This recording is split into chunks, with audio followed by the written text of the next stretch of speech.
Expedição Bem Brasil em Terras Paulistas. Nós estamos aqui com Carlos Alberto Raposo Lopes, mais conhecido, carinhosamente conhecido como Beto, Capril do Beto, Pindamonhangaba, aqui no estado de São Paulo. Beto, obrigado por receber a Expedição Bem Brasil. É um prazer a gente poder estar aqui para poder falar desse trabalho e mostrar mais uma atividade, mais um criador da caprinocultura leiteira. Obrigado por nos receber aqui. Imagina, Luciano, o prazer é todo meu. Eu sou fã e fiquei muito fã do seu trabalho. Achei Obrigado. Excepcional a sua iniciativa e realmente a gente precisa, a caprinocultura precisa de pessoas assim que incentivem, né? A gente que é aqui do campo, que é até bem travado na frente da câmera, né? Não tem muita afinidade, mas aí, estamos aí porque precisar. Beto, como é que você entrou na atividade da caprinocultura, né? Você tem uma paixão pessoal e que vem de família, né? Que é a equidicultura. Aliás, diga-se de passagem, um exímio cavaleiro e um grande planejador aí das provas equestres, nós vamos falar um pouco disso também. Mas e a caprinocultura? Como é que ele entrou nesse cenário? Então, Luciano, na realidade, meu pai sempre teve uma propriedade aqui em Pinda, né? Que meu avô mandou ele para cá com 18 anos e meu pai, você falou da equinocultura, gosta muito de cavalo, eu fui cavaleiro, mas a gente sempre mexeu na propriedade com gado de leite, com gado de corte, né? Meu pai foi produtor de leite há muito tempo, e eu sempre gostei de pequenos animais. Na realidade eu gosto de qualquer tipo de animal, mas eu sempre gostei de pequenos animais. Meu início realmente foi na ovinocultura. Você começou com ovinos? Comecei com ovinos, né? E acabou que um dia começou essa coisa do leilão online e tudo, eu estava assistindo um leilão e tal, e acabei comprando duas cabras, né? Duas cabras da raça anglo-nubiana, do criatório daqui de São Paulo também, e acabou que eu comecei as cabras chegaram, eu ganhei alguns sêmens do proprietário lá e comecei, né? E eu costumo dizer que eu não sei fazer nada pela metade, ou eu faço direito ou eu não faço. Eu prefiro não entrar, exatamente. Né? E daí gostei da atividade, fui estudar um pouco mais, cheguei a ter um nome, vamos assim dizer, na caprinocultura da raça anglo-nubiana, né? E criei anglo-nubiano durante um bom tempo, até a pandemia chegar. Eu cheguei a ter animais assim de exposição, cheguei a vender animais para novos criatórios, para outros criatórios, inclusive uma cabra minha, o próprio André, que eu comprei as cabras dele, veio a comprar porque acreditava que eu estava no caminho certo da criação. Então, lá do Capril Porto Reserva. Capril Porto Reserva. Abraço, André, lá do Capril Porto Reserva. Exatamente. Daí comecei, né, e cheguei a começar a produzir reprodutores e matrizes, né? Vendia, o meu produto era o filhote. Você já estava trabalhando focado em genética. Focado em genética. E a ovinocultura nessa época? Já não tinha mais. Já foi embora. Exatamente. Porque é uma coisa que até conversando com a gente, eu queria sempre ser um criador e ser um produtor, e não ter só animais, né? E quando eu cheguei a ser um produtor, né, realmente, começar a fazer o meu projeto da ovinocultura, eu tive um problema no decorrer dessa época, eu tive um problema com os cachorros da própria fazenda. Me liquidaram praticamente, não liquidaram o plantel todo, mas chegaram a bater e matar 36 animais, numa noite só. Mesmo? Aí eu desanimei muito, porque o grande problema é a nossa região aqui, tem muita gente que solta cachorro nas estradas, enfim, então acabando com... Você acabou desanimando com a ovinocultura e veio para cá. A minha atividade mais forte na época, a minha atividade primeira era o desenho de percurso, né? Eu faço parte da CBH, de desenho de percurso, sou desenhador de percurso da Confederação Brasileira, então eu estava focado mais nisso, parte de provas equestres. Mas voltando para a caprinocultura, quando eu estava já com começando a adquirir uma experiência aí nas questões da caprinocultura, na criação do anglo-nubiano, eu tinha ainda alguns problemas, mas veio a pandemia, né? E daí o meu ganha-pão forte era as provas de hipismo eventos. Esses eventos foram cancelados, foram parados, eu fiquei 2 anos sem praticamente. Aí comecei a colocar minhas anglo-nubianas para produzir, né? e me ajudar a mantê-las, porque eu gostaria, teria que continuar e tê-las no plantel. O meu gado de leite eu tive que praticamente liquidar para poder me manter. Né? Eu vendia 2, 3 vacas por mês para poder manter a minha foi a poupança renda. Que foi indo ali. Exatamente.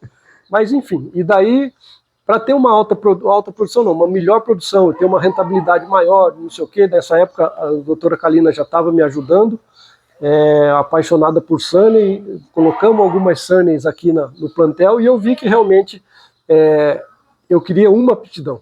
Né? O anglo-nubiano me dava dupla aptidão, mas eu queria a aptidão de ser produtor de leite e comecei a... Uma funcionalidade mais definida. Mais definida. E daí focamos realmente na parte de produção de leite. Hoje meu rebanho é 100%, posso te dizer, não tenho mais nenhuma, infelizmente, porque eu gosto muito da raça. Né? Não é infelizmente, é para a vida segue, claro. Né? E assim, para não mentir, eu acho que eu tenho 2 ou 3 mestiças, anglo-nubiana com Sunny. Para de vez em quando ainda matar saudade. Mas realmente a produção necessitava profissionalismo, né? E aí você veio para a Sunny com esse foco. Sunny com esse foco e vamos seguir nele aí. Já temos aí um projeto aí de ter aí pelo menos uns 200, 250 litros de leite. Eu estou com uma estrutura que eu acho que eu conseguirei chegar nisso há pouco tempo. Hoje você está com quantos litros dia? Hoje estou a 82 litros dia. A meta é chegar a 250 litros. 250 litros. Eu já cheguei a 110 litros dia. Você imagina que você vai chegar nesse patamar com que horizonte de tempo? Pelo menos é o seu desejo, com que horizonte de tempo aí? Acredito que 2027 eu já esteja. Já está chegando lá? Eu sou um pouco imediatista, né? Eu não consigo até, uma coisa que eu comentei com você, minhas cabras eu sacrifiquei algumas, sacrificar não no sentido de abater, mas sacrifiquei na produção justamente para aumentar o meu rebanho. Então cabra minha parida com 3 meses eu já tentava emprenhá-la novamente para eu ter mais nascimento para aumentar o plantel. E com isso tem um plantel já aí de umas 100 cabras, né? E pretendo agora ir aqui com as próprias pernas e os próprios animais. Isso é uma coisa que eu também coloquei para o nosso criatório, não trazer animal de fora, a não sei que seja assim muito geneticamente diferente, mas o que for entrar via ampola, né, do sêmen, porque realmente é uma coisa que a gente cuida com tanto zelo, né, não sei o que, às vezes por uma bobeira, né? Você tem um rebanho aí relativamente blindado sanitariamente, acaba trazendo um problema para dentro do rebanho. A ideia é formar rebanho com o próprio plantel e ir melhorando a seleção. Não sei se até 2027 essa minha projeção para estar aí com esses 250 litros. Mas não tenho dúvida disso. Está rápido demais, mas assim, eu vou trabalhar para isso. Bom, nós vamos ter a oportunidade daqui a pouco de conhecer instalações, conhecer rebanho, mas um pouco já andando aqui, conversando com vocês nos bastidores, a gente percebe essa sua dedicação, né, focada no melhoramento genético, focada realmente em animais de produção, né, adequadas aí ao seu manejo, mas com certeza vai te dar a oportunidade de chegar nesse patamar aí em pouco tempo. Não tenho dúvida. E assim, eu sou uma pessoa assim, muito fã dos animais, né? Então eu acho que, por exemplo, gostaria de ter cabra aqui no meu plantel que desse 10, 12 litros de leite, mas eu vejo que não é o foco. Né? Claro. Eu me gabo aqui de saber que eu tenho cabra aqui de 6, 7 anos, né? Que foram as primeiras que eu trouxe que estão aqui comigo, estão aí, e vão parir daqui a pouco. Então vão estar com. Então, quer dizer, no frigir dos ovos, que ela me dá aí seus 4 litros de leite, na somatória toda, ela vai deu dar mais do que às vezes uma cabra que com exatamente, isso que a gente preza. Pensar nessa vida útil do animal, persistência e lactação e com uma regularidade de produção. Exatamente, né? Isso aí isso tudo eu venho aprendendo, né? Claro. A doutora Kalina vem me ajudando muito com isso. Eu tenho, assim, digo, meio que um guru, vamos assim dizer, que eu foco também um pouco, que é um amigo aqui que eu comprei alguns animais iniciais dele, então já produz há muitos anos, já, né, tem até, sei lá, um plantel excepcional, é referência no Brasil todo. Perfeito. Então a gente procura seguir aí os bons e onde vai dar certo, né? Onde está dando certo. Pensando aí nessa linha do tempo, né? Você está há 10 anos de atividade. Agora, pensando aí nesses 10 anos aí, né? E passando um filme nessa linha do tempo, o que que você teve de mais dificuldades, né, na implantação e na concepção da caprinocultura leiteira para chegar até hoje? O que foi mais difícil para você para chegar nesse ponto? Por eu ser vamos assim dizer, eu não sou um caipira, vamos assim dizer, né? Também não tenho faculdade, mas assim, eu estudei, mas assim, eu acho que a maior dificuldade foi entender que a cabra, a nossa região aqui é uma região muito leiteira, de gado de leite, né? Sim. E foi entender justamente o início que cabra não é uma vaca pequena. Com certeza. É outra espécie, é outro tratamento, é outra Verdade. forma de ser, de você se comunicar, não é comunicar, mas você tratar, de você ter um manejo totalmente diferente, manejar, né? Totalmente diferente. Manejo, nutrição, né? reprodução completamente diferente. Né? Enquanto eu no início eu dava vacinação nas minhas cabras com pistola de vaca de Nelore, né? Isso, hoje em dia, eu não me incomodo em nada em gastar 200 agulhas no mês, 300 agulhas no mês. Mas sabendo que está fazendo corretamente. Exatamente. Então, isso... e passar isso também para o pessoal que trabalhou aqui comigo, e trabalhou, hoje eu acertei, hoje eu tenho um funcionário que está comigo já há 5 anos, já entende bem isso, porque a turma não... né, a dificuldade ainda, a nossa atividade está em franca ascensão. Sim, sem dúvida. Né? Então a dificuldade maior foi essa realmente. Nós tivemos a oportunidade aí nessas nossas conversas iniciais de bater um papo aqui, você fez questão sempre de enfatizar a presença da médica veterinária, a doutora Kalina aqui. Como é que foi para você a assistência técnica no Caprino? Como é que tem sido a assistência técnica no Caprino? É importante? Para mim é primordial, assim, né? Não é necessariamente, eu até brinco assim, não precisa ir todo dia para mim lá. Você passa as orientações, eu vou pegar no pé, até no pé do meu funcionário, para que isso realmente seja acontecido, né? E é engraçado que ela vem mensalmente e todo mês tem um puxão de orelha. Porque, ó, você não fez, eu bati o olho lá, aconteceu isso, tô vendo, né? Então são coisas que eu aprendi justamente com ela, essa questão de que cabra não é uma vaca pequena. E eu tratava a cabra como vaca, até na brutalidade.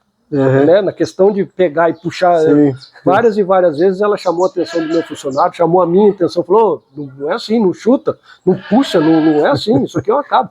Eu comecei com o ângulo biano, não pega na orelha de jeito nenhum. Orelha errada não é bezerro, não é contenção do animal, né? Exatamente. Então, assim, tem uma larga experiência, né, com isso tal, então ela passou essa credibilidade, né, e essa assistência que eu acho que muita gente vê como um custo, como um gasto. Para mim é um investimento maior, aliás, com retorno excepcional. Eu queria até, né, parabenizá-lo por essa consciência, por entender que, né, a presença do profissional, seja o médico veterinário, o zootecnista, o técnico agropecuário, que possa, né, estar trabalhando com assistência técnica, ter essa visão que é um investimento, né, que de fato é a pessoa que está ali para ajudar a solucionar os problemas ou até para evitar que os problemas aconteçam, né, para ter eficiência produtiva, reprodutiva, né, e a coisa acontecer. Então é importante, né, ter esse parceiro. Que é um parceiro, né? Que tá aí todo dia. Exatamente. E assim, eu costumo dizer assim, o que eu pago hoje, né, o investimento que a gente vai, o Prolabore dela e tudo, é pago com o tanto de remédio que eu não gastei. Não tenho dúvida. Né? E assim, com a benesse de que meu bicho tá aí. Com certeza. Porque às vezes eu gastei com remédio, fiz e ainda tudo, morreu, o bicho né? morreu.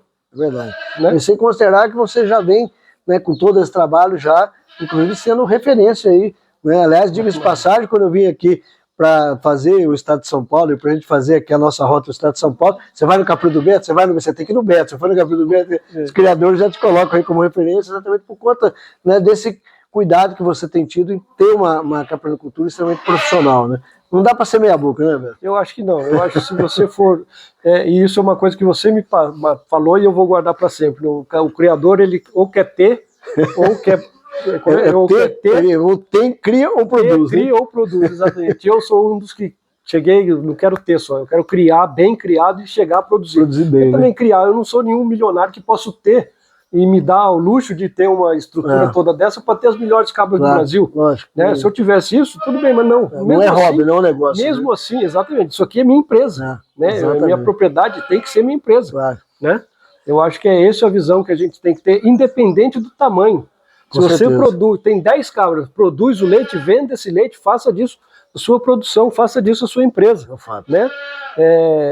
Além do mais, é mais prazeroso do que você ter que carpir terra, limpar terreno, não sei o que. Você tem uma empresa dentro de casa. Né? Falando aqui no Capril do Beto, vamos lá para conhecer a estrutura? Vamos lá. Bora conhecer aqui a estrutura, entender um pouco desse processo, né, e entender principalmente dos manejos aqui, para vocês conhecerem detalhes Capril do Beto aqui no município de Pindamonhangaba. A Expedição BE Brasil segue mais forte do que nunca. E hoje temos o orgulho de anunciar a parceria com o Dorper Monte Real. O Dorper Monte Real é sinônimo de excelência, dedicação e inovação na criação de ovinos. Com um rebanho de destaque, eles têm mostrado ao Brasil como a genética e o manejo de qualidade fazem a diferença. Graças ao apoio do Dorper Monte Real, nossa etapa em São Paulo ganha ainda mais força. Essa parceria reflete o compromisso mútuo em valorizar e dar visibilidade à caprinocultura e ovinocultura do Brasil. Juntos estamos construindo um futuro onde a qualidade e o comprometimento são sempre protagonistas. Nosso agradecimento especial ao Dorper Monte Real por apoiar a Expedição BE Brasil. Vocês fazem parte dessa história e juntos seguimos rumo ao sucesso. Expedição BE Brasil, unindo forças para transformar a caprinocultura e ovinocultura no Brasil. Então, Luciano, aqui esse espaço aqui é o nosso bodário, né? Esse aqui é o nosso bode principal, que é pai aí da maioria das minhas novilhas, que já estão entrando em produção. É um animal que foi adquirido de um capril aqui de São Paulo mesmo, Capril São Paulo, por indicação da doutora Kalina.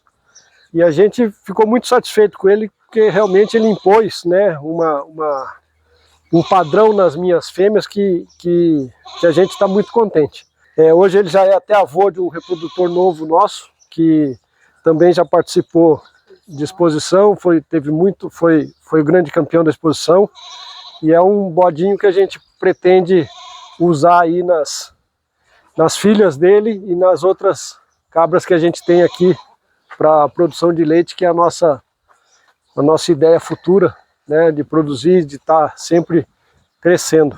Então, e esse aqui é o neto dele, é um bodinho que a gente tem uma esperança muito grande também. Qual a idade dele? Ele está com 8 meses, né? 8 meses? 8 meses. Fantástico, hein? Já então tá com a gente desenvolvimento. Tá aí buscando, além de produção, buscando animais também, referência aí de padrão, morfologia, padrão, né? O que vocês destacam nesses dois reprodutores? O que vocês trazem como mais importante aí, que trazem como característica aí dentro aqui do rebanho, dentro do capril de vocês? Principalmente profundidade, né? Colocar encaixe nas fêmeas, né?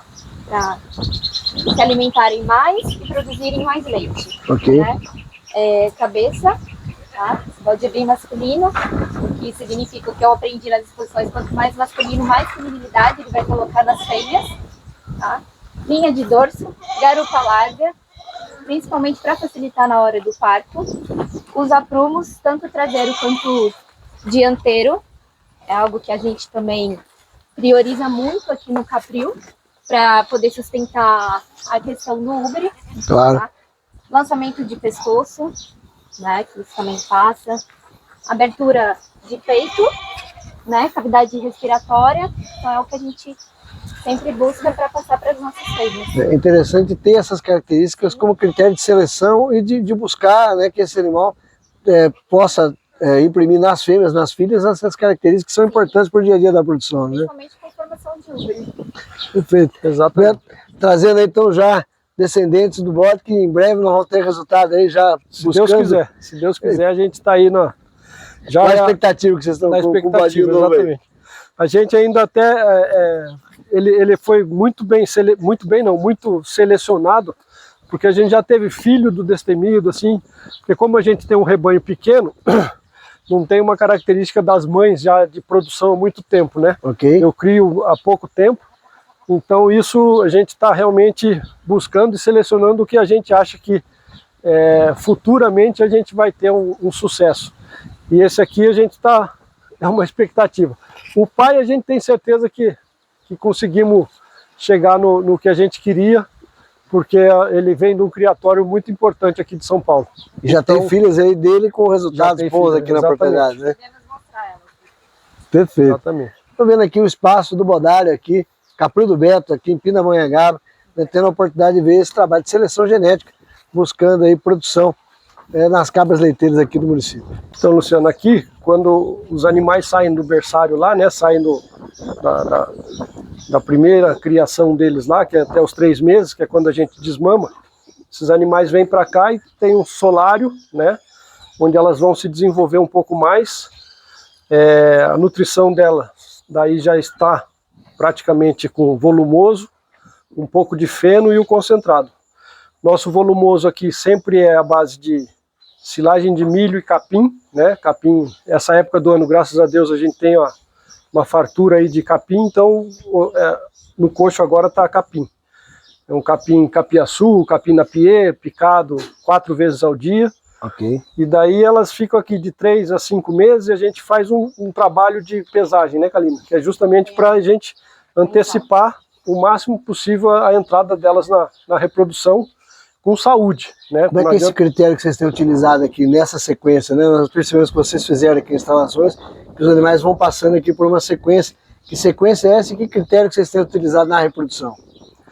Então, a gente preza que eles cheguem o quanto antes, até seus 7 meses, a ideia, 7, 8 meses, de 30 a 35 quilos, aliás, de 35 a 40 quilos, o doutor é mais exigente, para entrar em reprodução. Se elas atingirem esse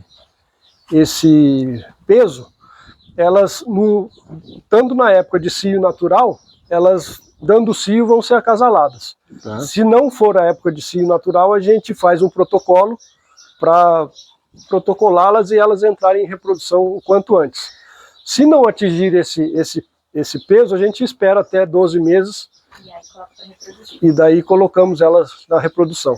Cara, que desafios que você vê aí nesse processo, né? A gente sabe que do nascimento até chegar à fase de reprodução, muitos desafios para o produtor conseguir trabalhar a questão da mortalidade, a questão de sanidade e o crescimento dos animais com a nutrição adequada. Como é que você vê esse desafio? O que você chamaria atenção nesse trabalho que vocês têm desenvolvido aqui? Nesse trabalho que a gente tem desenvolvido, o maior desafio é manter a rotina, né?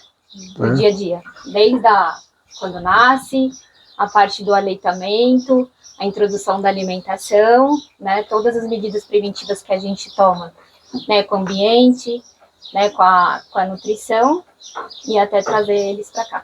Então, a gente tenta, na verdade, assim, não falhar na parte de cria, porque aqui que a gente já vai começar a trabalhar. Aqui que está o alicerce. Com certeza. Eu sempre falo pro pessoal, vamos até os 60 dias de vida, é o alicerce da produtividade, porque é aqui que está as futuras produtoras de leite.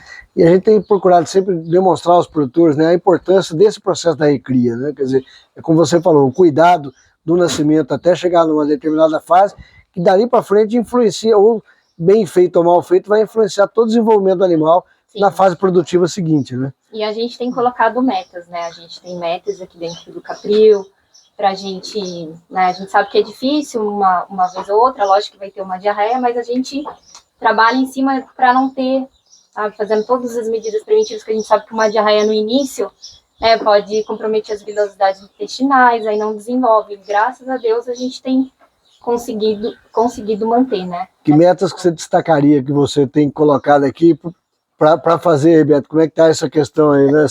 Essa unicidade aí desse trabalho aí? Que metas que ela está te colocando aí para você estar cumprindo no dia a dia? Então, o que você destacaria? O que ela preza muito e cobra muito realmente é a questão do manejo, né? Porque é o que ela fala, se o manejo for bem feito, se tiver o olho do próprio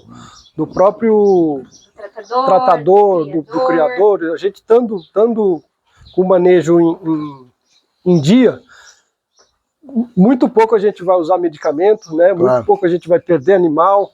Então eu acho que isso aí é uma coisa que realmente eu tenho aprendido, tenho buscado fazer, cobro meu funcionário para que a gente tenha um olho sempre voltado, e principalmente nessa categoria aqui, que é uma categoria que às vezes as pessoas não percebem. E ficou caro esse mês, então tira a ração das novilhas. Pronto, você perdeu a cabra futura, na minha opinião, né? Então, caiu a produção, aumenta a ração da cabra. Você não precisa aumentar a ração da cabra, cria bem suas novilhas que a sua cabra vai produzir realmente o que ela pode, né? O que ela vai te responder. Sem dúvida. Então a ideia isso aqui é o que eu falo, a figura dos meus olhos é esse manejo aqui. Depois que elas saem para lá, né, que elas vão chegar aqui até seus 7, 8 meses, estando aí em reprodução, assim que elas enxertarem, elas saem daqui e vão para outro galpão, onde aí vai chegar a hora do pré-parto, aí vão produzir, vão parir, né, vão ser produtoras, aí já estão voltando, né?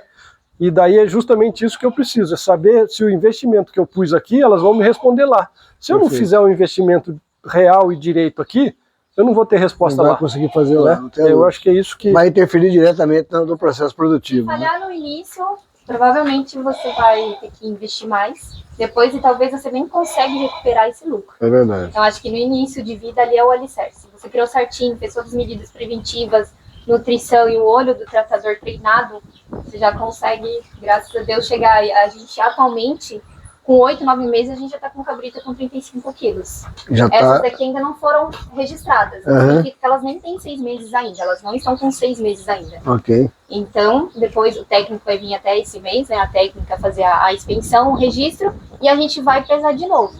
E a gente já percebe um bom desenvolvimento, né? Que é um animal jovem, mas que já traz aí toda uma bagagem desse trabalho que vocês têm feito aí, nutricional e sanitário, para ter os animais numa fase jovem já com bom desenvolvimento. Exatamente. Né?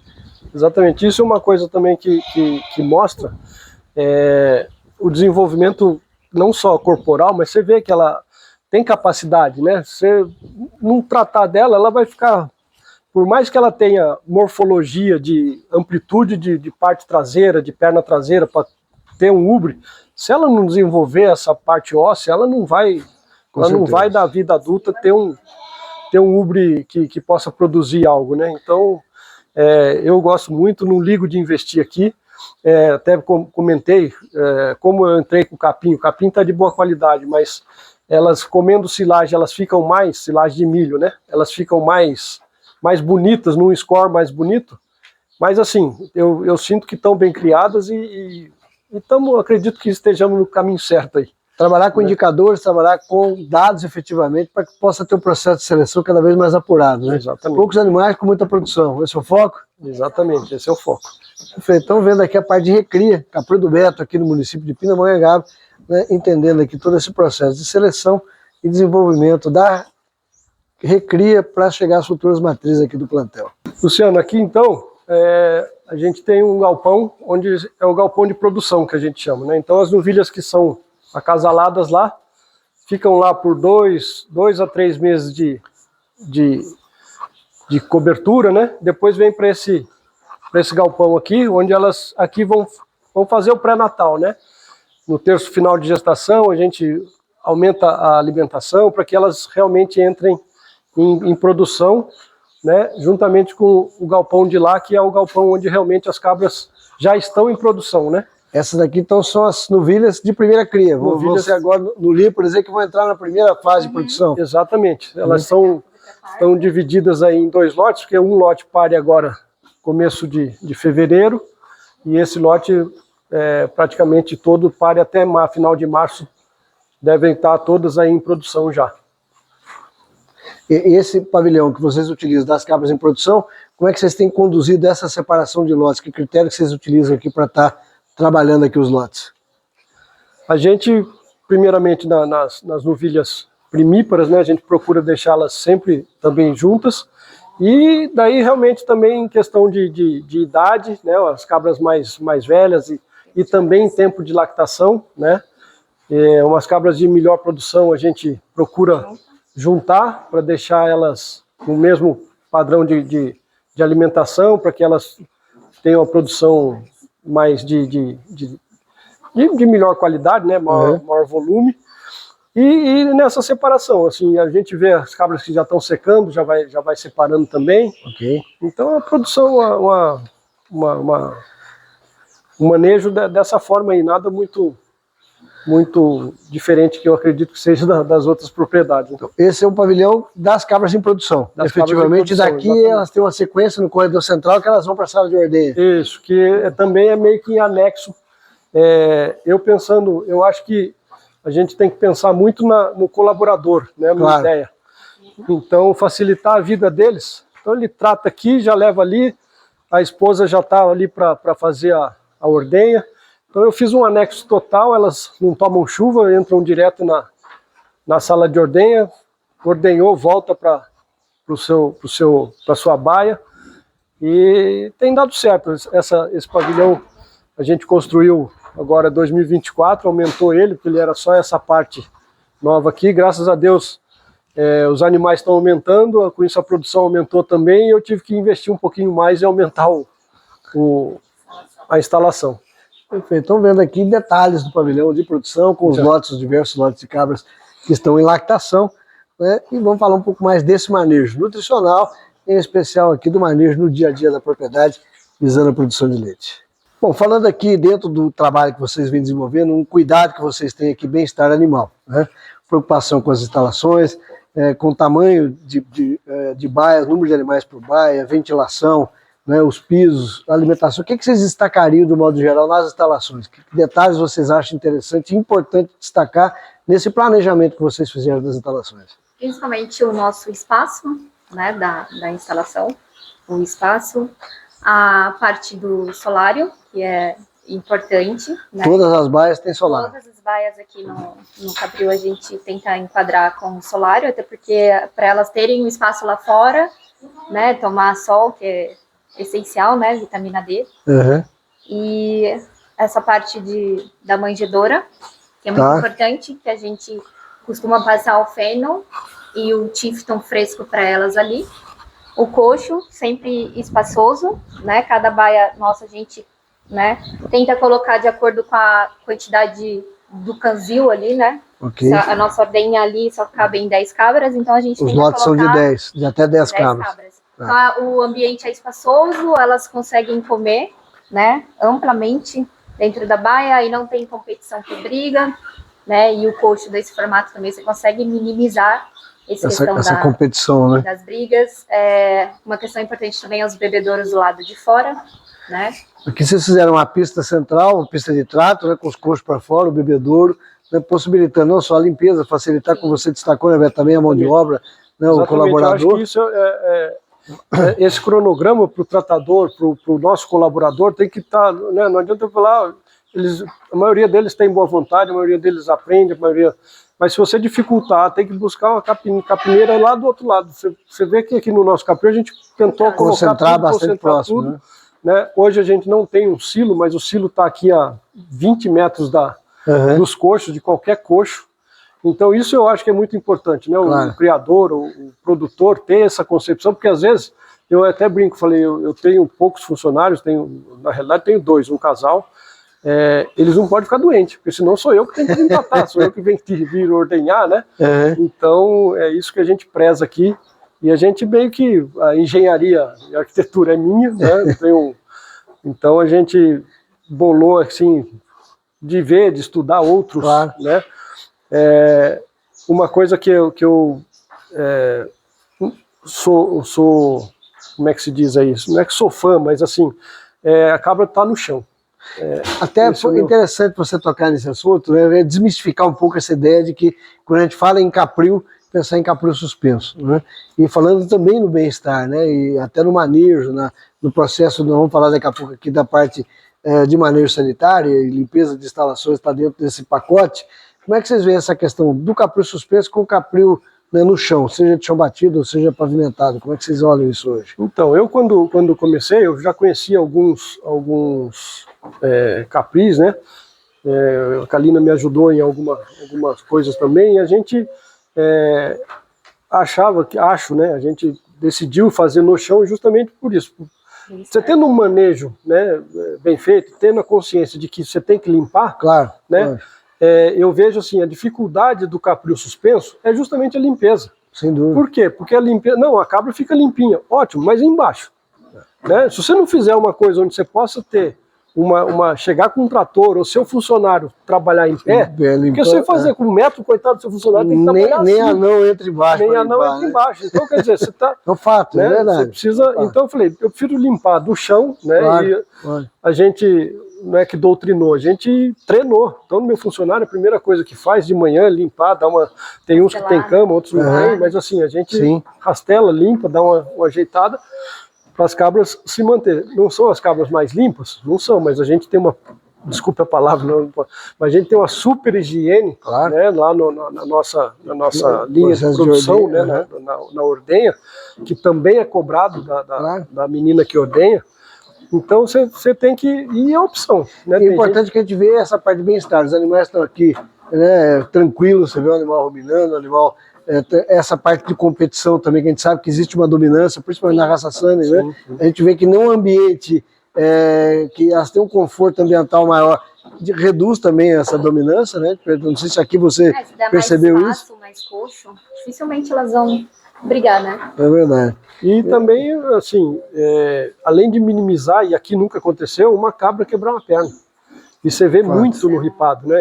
Assim, por quê? Porque da mesma maneira que tem manutenção aqui, no ripado eu acho que tem que ter mais com até, certeza. né? Você tem que ter mais cuidado. Você tem normalmente um custo de implantação maior, né? Na implantação, a manutenção é mais intensa, né? Depois, e o que você falou, a questão da facilidade da limpeza. A gente percebe em muitos caprichos em que a gente teve a oportunidade de visitar, dependendo dessa altura, né? Desse espaço entre o ripado e o piso, a dificuldade imensa de limpeza, né?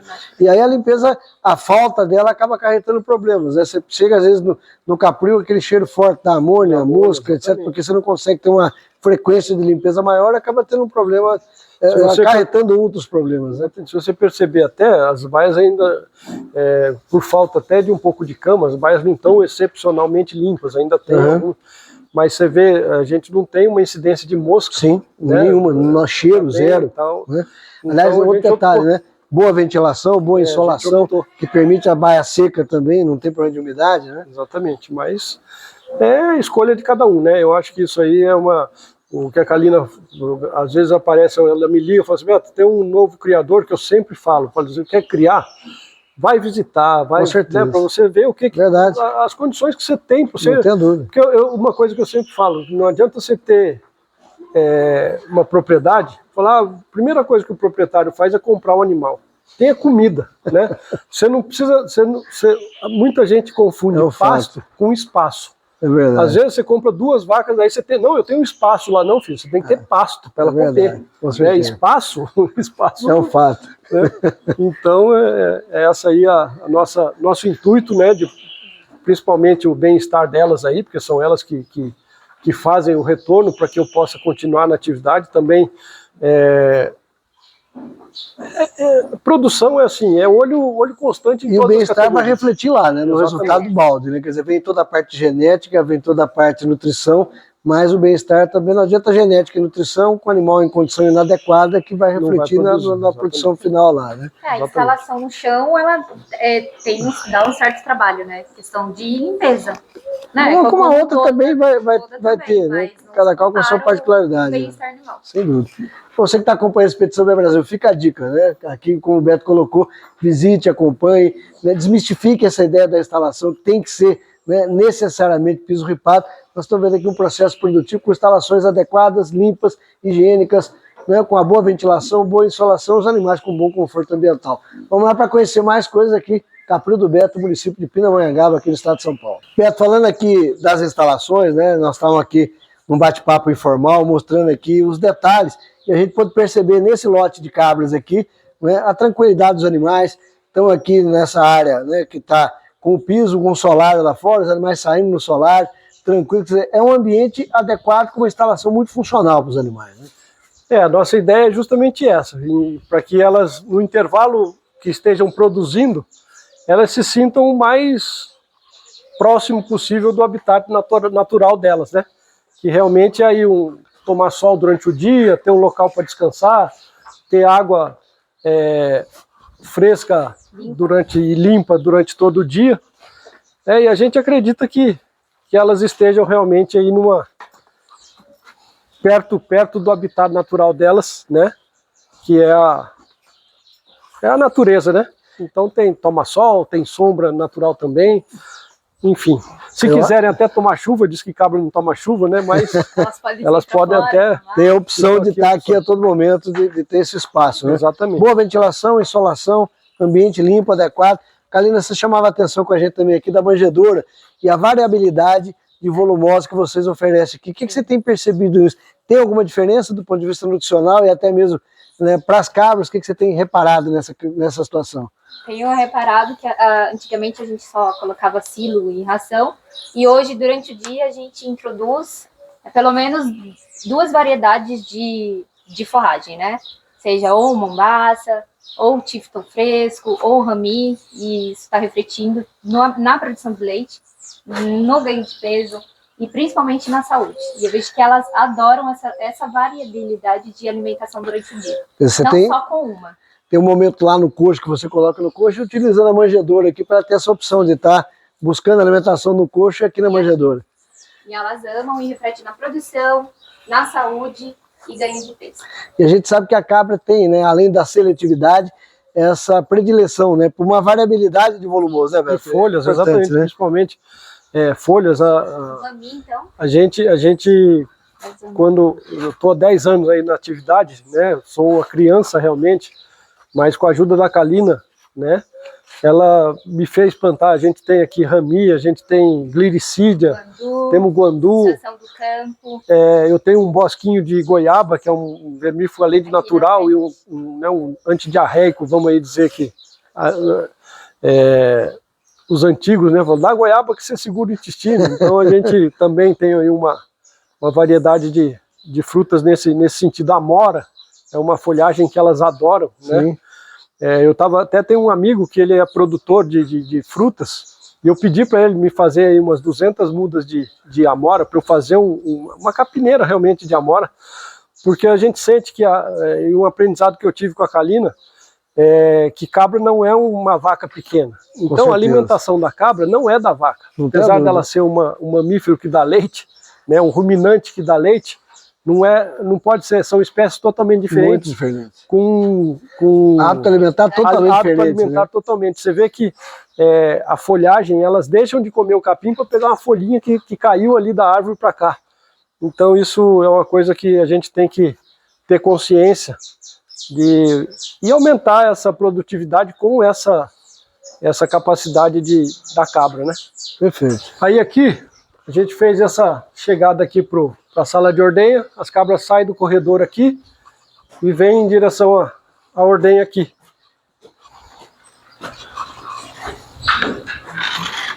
Esse é o espaço, efetivamente, que os animais têm essa sequência, de acordo com os lotes, tem a sequência de ordenha que entra aqui para a sala de ordenha. Entra para a sala de ordenha. Vamos lá para conhecer a estrutura.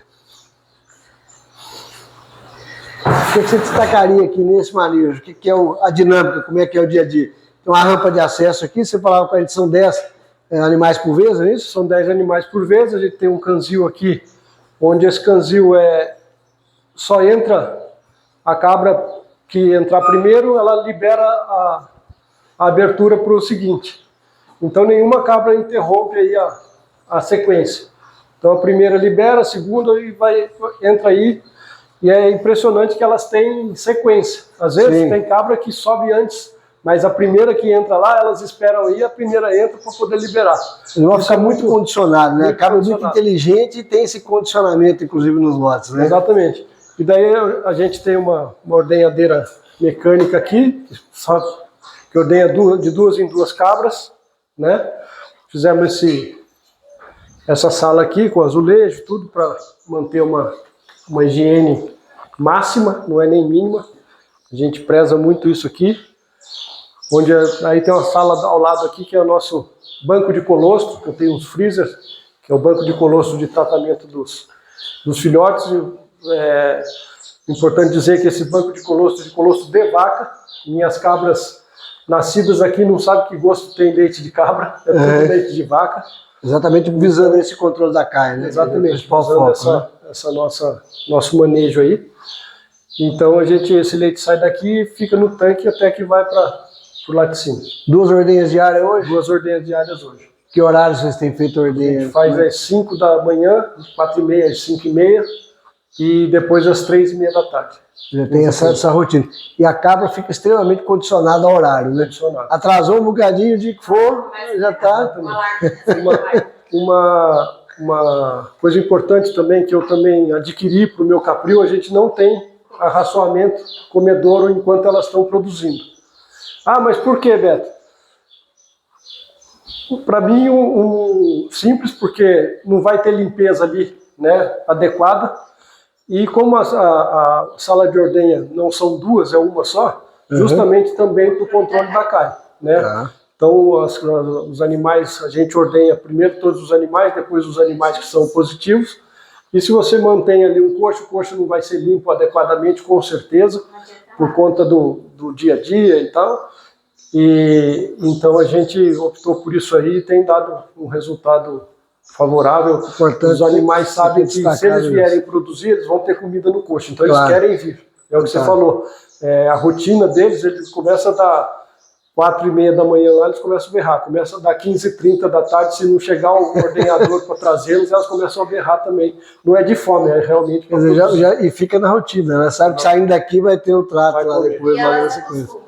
Muita gente fala, tem que ter o coxo porque eu tenho que colocar ração, senão elas não vão ficar quietas, senão nada disso. Elas acostumam, claro que novilha, né, a cabrita, sim, né, ela vai dar um pouco de trabalho, como, né, novilha de vaca, mas é o costume. A gente optou não ter justamente por conta não só da CAI, né, a gente tem outro tipo de doenças que pode ser transmitido também por conta do coxo.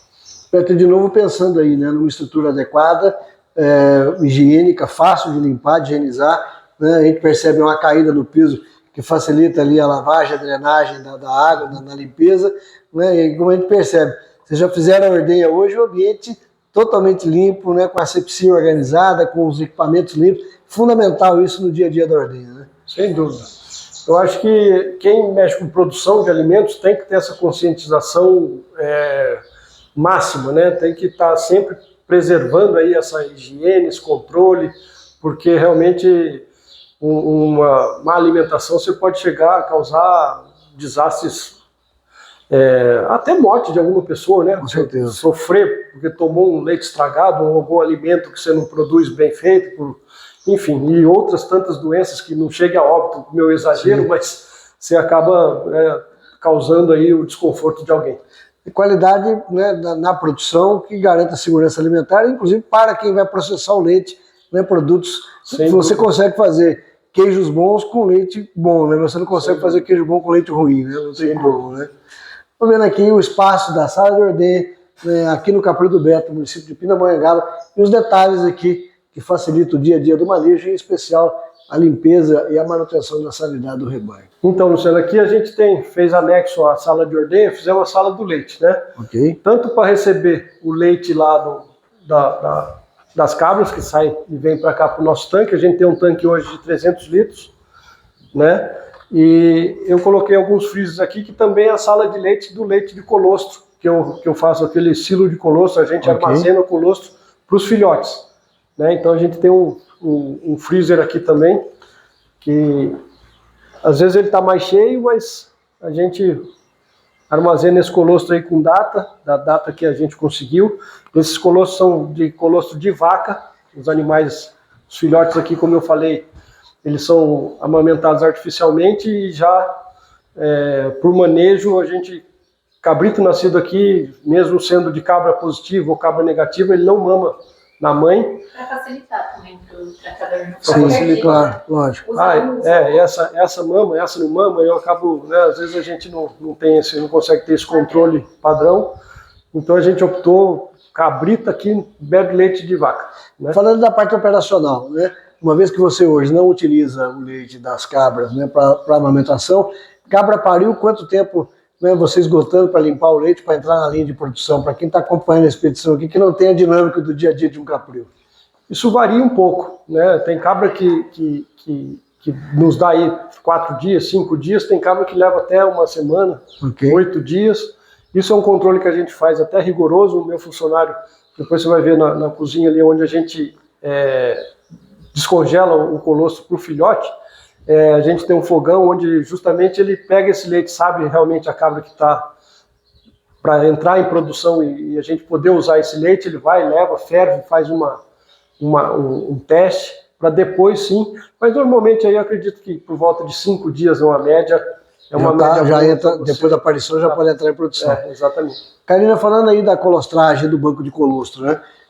quanto tempo você consegue manter esse colostro armazenado? Que cuidados você destacaria desde a coleta desse colostro, né, na vaca que vai estar sendo aí a fornecedora do material, né, e por que vocês têm individualizado em porções menores o congelamento, né, por qual razão vocês têm feito e quanto tempo esse colostro pode ficar armazenado?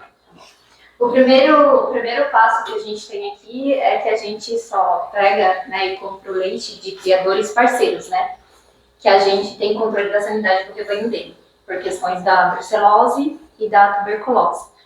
Lá mesmo o pessoal já faz o BRICS, porque eles já fazem o BRICS para avaliar o colostro dos bezerros, né? Então esse colostro já vem pra gente com o BRICS feito e com qualidade também garantida, tá?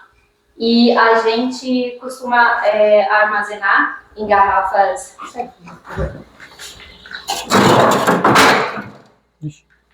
Ó, em garrafinhas de 1 litro, tá? Justamente pra gente não perder.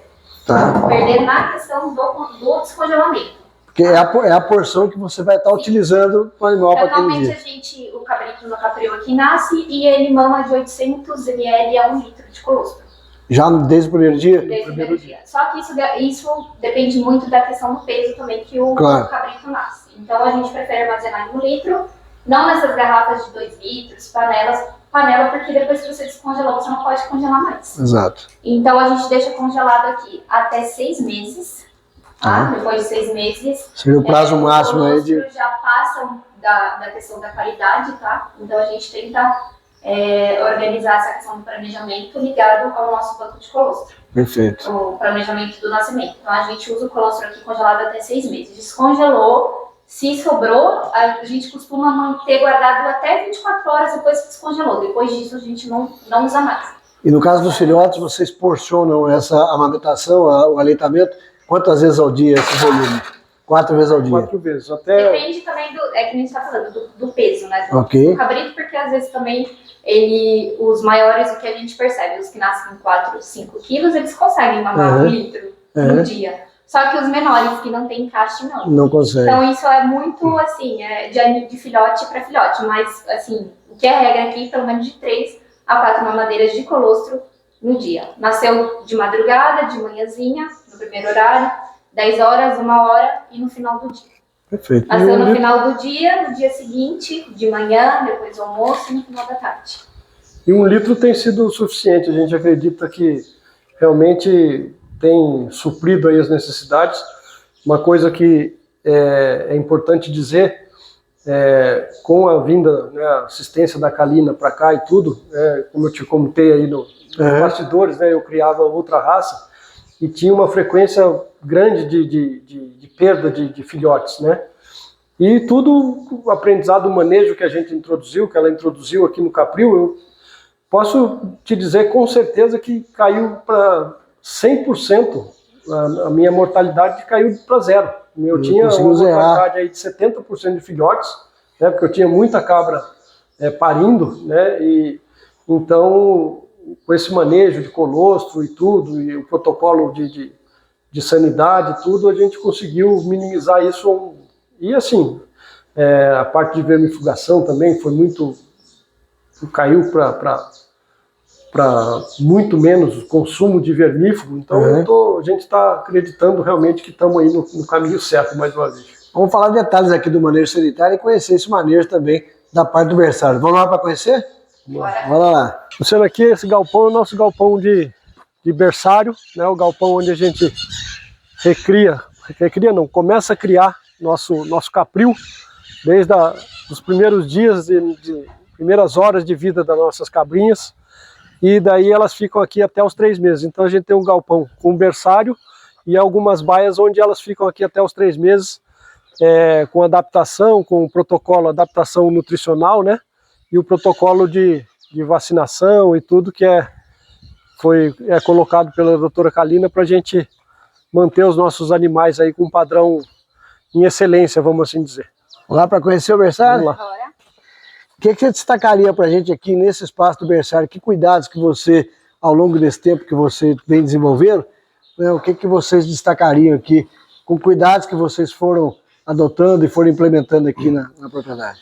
Bom, tudo produto, né, o produto da caprinocultura é um produto muito nobre, desde o leite até os altos queijos, né, a produção. Então, o que a gente preza, né, foi até um aprendizado também com a doutora Kalina, pela higiene, desde tudo, desde do local onde a gente manuseia o leite, do local onde a gente faz, prepara o leite do colostro para o filhote. Então a higiene é o principal. E a gente procurou, né, minimizar ao máximo aí as situações. Então a única parte suspensa, né, que eu não sou contra o elevado do capril elevado, né, no ripado. Mas a única parte suspensa que a gente tem aqui no capril é justamente o nosso berçário inicial, que até aí seus 10 dias, os cabritinhos, 10, 15 dias, eles ficam aqui, por conta de pneumonia, de umidade de muitas fezes. Então é o único local. Eu tenho essas bainhas aqui, que são 2x2, elas têm aí um ripado, põe uma cama para elas, a iluminação artificial, que é importante também, e já o coxo, desde os primeiros dias, com feno, com a ração água à vontade, uma ração que a gente usa, que é uma ração peletizada. Eu só uso ração farelada aqui a partir dos 3 meses, então é um manejo de cada um, né? Então, do nascimento, nasceu, já imediatamente vocês fazem os primeiros cuidados aí. Que cuidados vocês destacariam aí do nascimento para vir aqui para o berçário? Como os nossos filhotes, eles não, né, ficam com a mãe, não mamam na mãe, né, o aleitamento artificial, a primeira coisa que a gente faz é secar. Ok. Né, secar por conta da temperatura, secou, né, a gente já põe aqui na luz, enquanto está se aquecendo na luz, a gente vai preparando o colostro. Ok. E aí a gente já vem e já cura o cordão umbilical também, principalmente no inverno. Secou, colocou na luz, já vai preparando o colostro e já cura o cordão umbilical. Aqui a gente faz por 3 dias, tá? Com iodo a 10%. Que nós vimos lá do banco de colostro, já começa aqui dessa preparação, quer dizer, e aqui está o futuro do capril, né, Beto? É a preparação das fêmeas, né? aqui é o coração, aqui que elas têm, se elas passarem por essa fase aqui, então eu falo que são fases, elas ficam aqui nesse galpão até os 3 meses, né? E se a gente for pensar que é o custo, né, a gente tem que sempre entender que quem não está produzindo, você está investindo. Claro, lógico. Se você não tiver essa consciência e achar que você, não, então tira um pouco da ração das novilhas de 3 meses. Você não vai ter cabra, você vai ter cabrinha. É verdade. E cabrinha produz leitinho, cabra produz leite. Essa é a minha ideia. Fato. Né? Então a gente preza por isso, de criar bem todas as situações. Obviamente não é fácil, é um pouco trabalhoso, é manejo, é olhar todo dia, mas é fascinante. Criar cabra é muito, muito gostoso. Dentro dessa sequência, nasceu, veio para o berçário, primeiros cuidados, aí, cura do umbigo, colostragem, né? Quanto tempo os animais ficam nesse espaço e daqui seguem para qual espaço? Como é que é essa sequência? 15 a 20 dias aqui. 15 a 20 dias, exatamente. E aí a gente já vem, aí a gente já vem aqui para... Aí já vai para o chão, ainda não tem um solário, você pode ver que a gente ali já tem um pouco mais de vento, talvez, então eles começam a ter futuramente um contato mais com as intempéries, né? Um pouco de chuva, um pouco mais de calor, então mas já vão para o chão. Cabra daí já vai para o chão e já começa aí a sua vida com fêmea. Ali já né, eu falo que ele é o berçário mesmo, a gente já começa com a introdução de ração, feno e água. Já desde os primeiros dias já começa a dispor. Quando vem pra cá, a gente continua. E é importante, né? Porque a cabra é muito curiosa, né, cara? Você já começa a disponibilizar, ela já, mesmo que ela não tenha ainda o sistema, né, ruminal totalmente desenvolvido, as papilas ruminais, inclusive auxilia, né, até no próprio desenvolvimento da papila ruminal, né? Já começa a ter esse... Já começa cedo para desenvolver a papila ruminal, porque a gente desenvolvendo cedo, a gente consegue desmamar com mais peso. Veio então lá, saiu do berçário, começa aqui essa primeira fase, e aqui fica até completar 3 meses de idade. E daqui... Tem um lote com 3 meses, não vai? Esse lotinho já está com 3 meses. Isso, esse lotinho está com 3 meses. O lote da recria, Nós vamos conhecer daqui a pouco lá o lote de recria.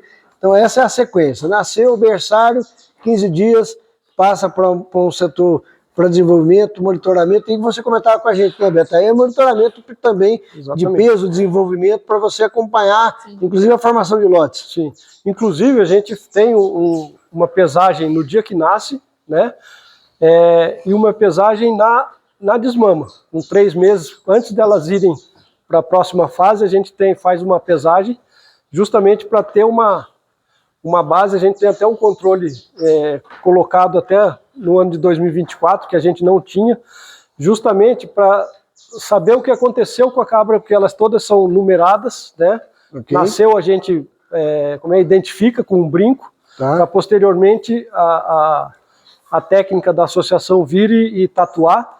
Então, a gente tem agora, a partir desse ano 2025, um controle justamente para saber o ganho de peso que esses animaizinhos, que essas fêmeas tiveram até a desmama, né?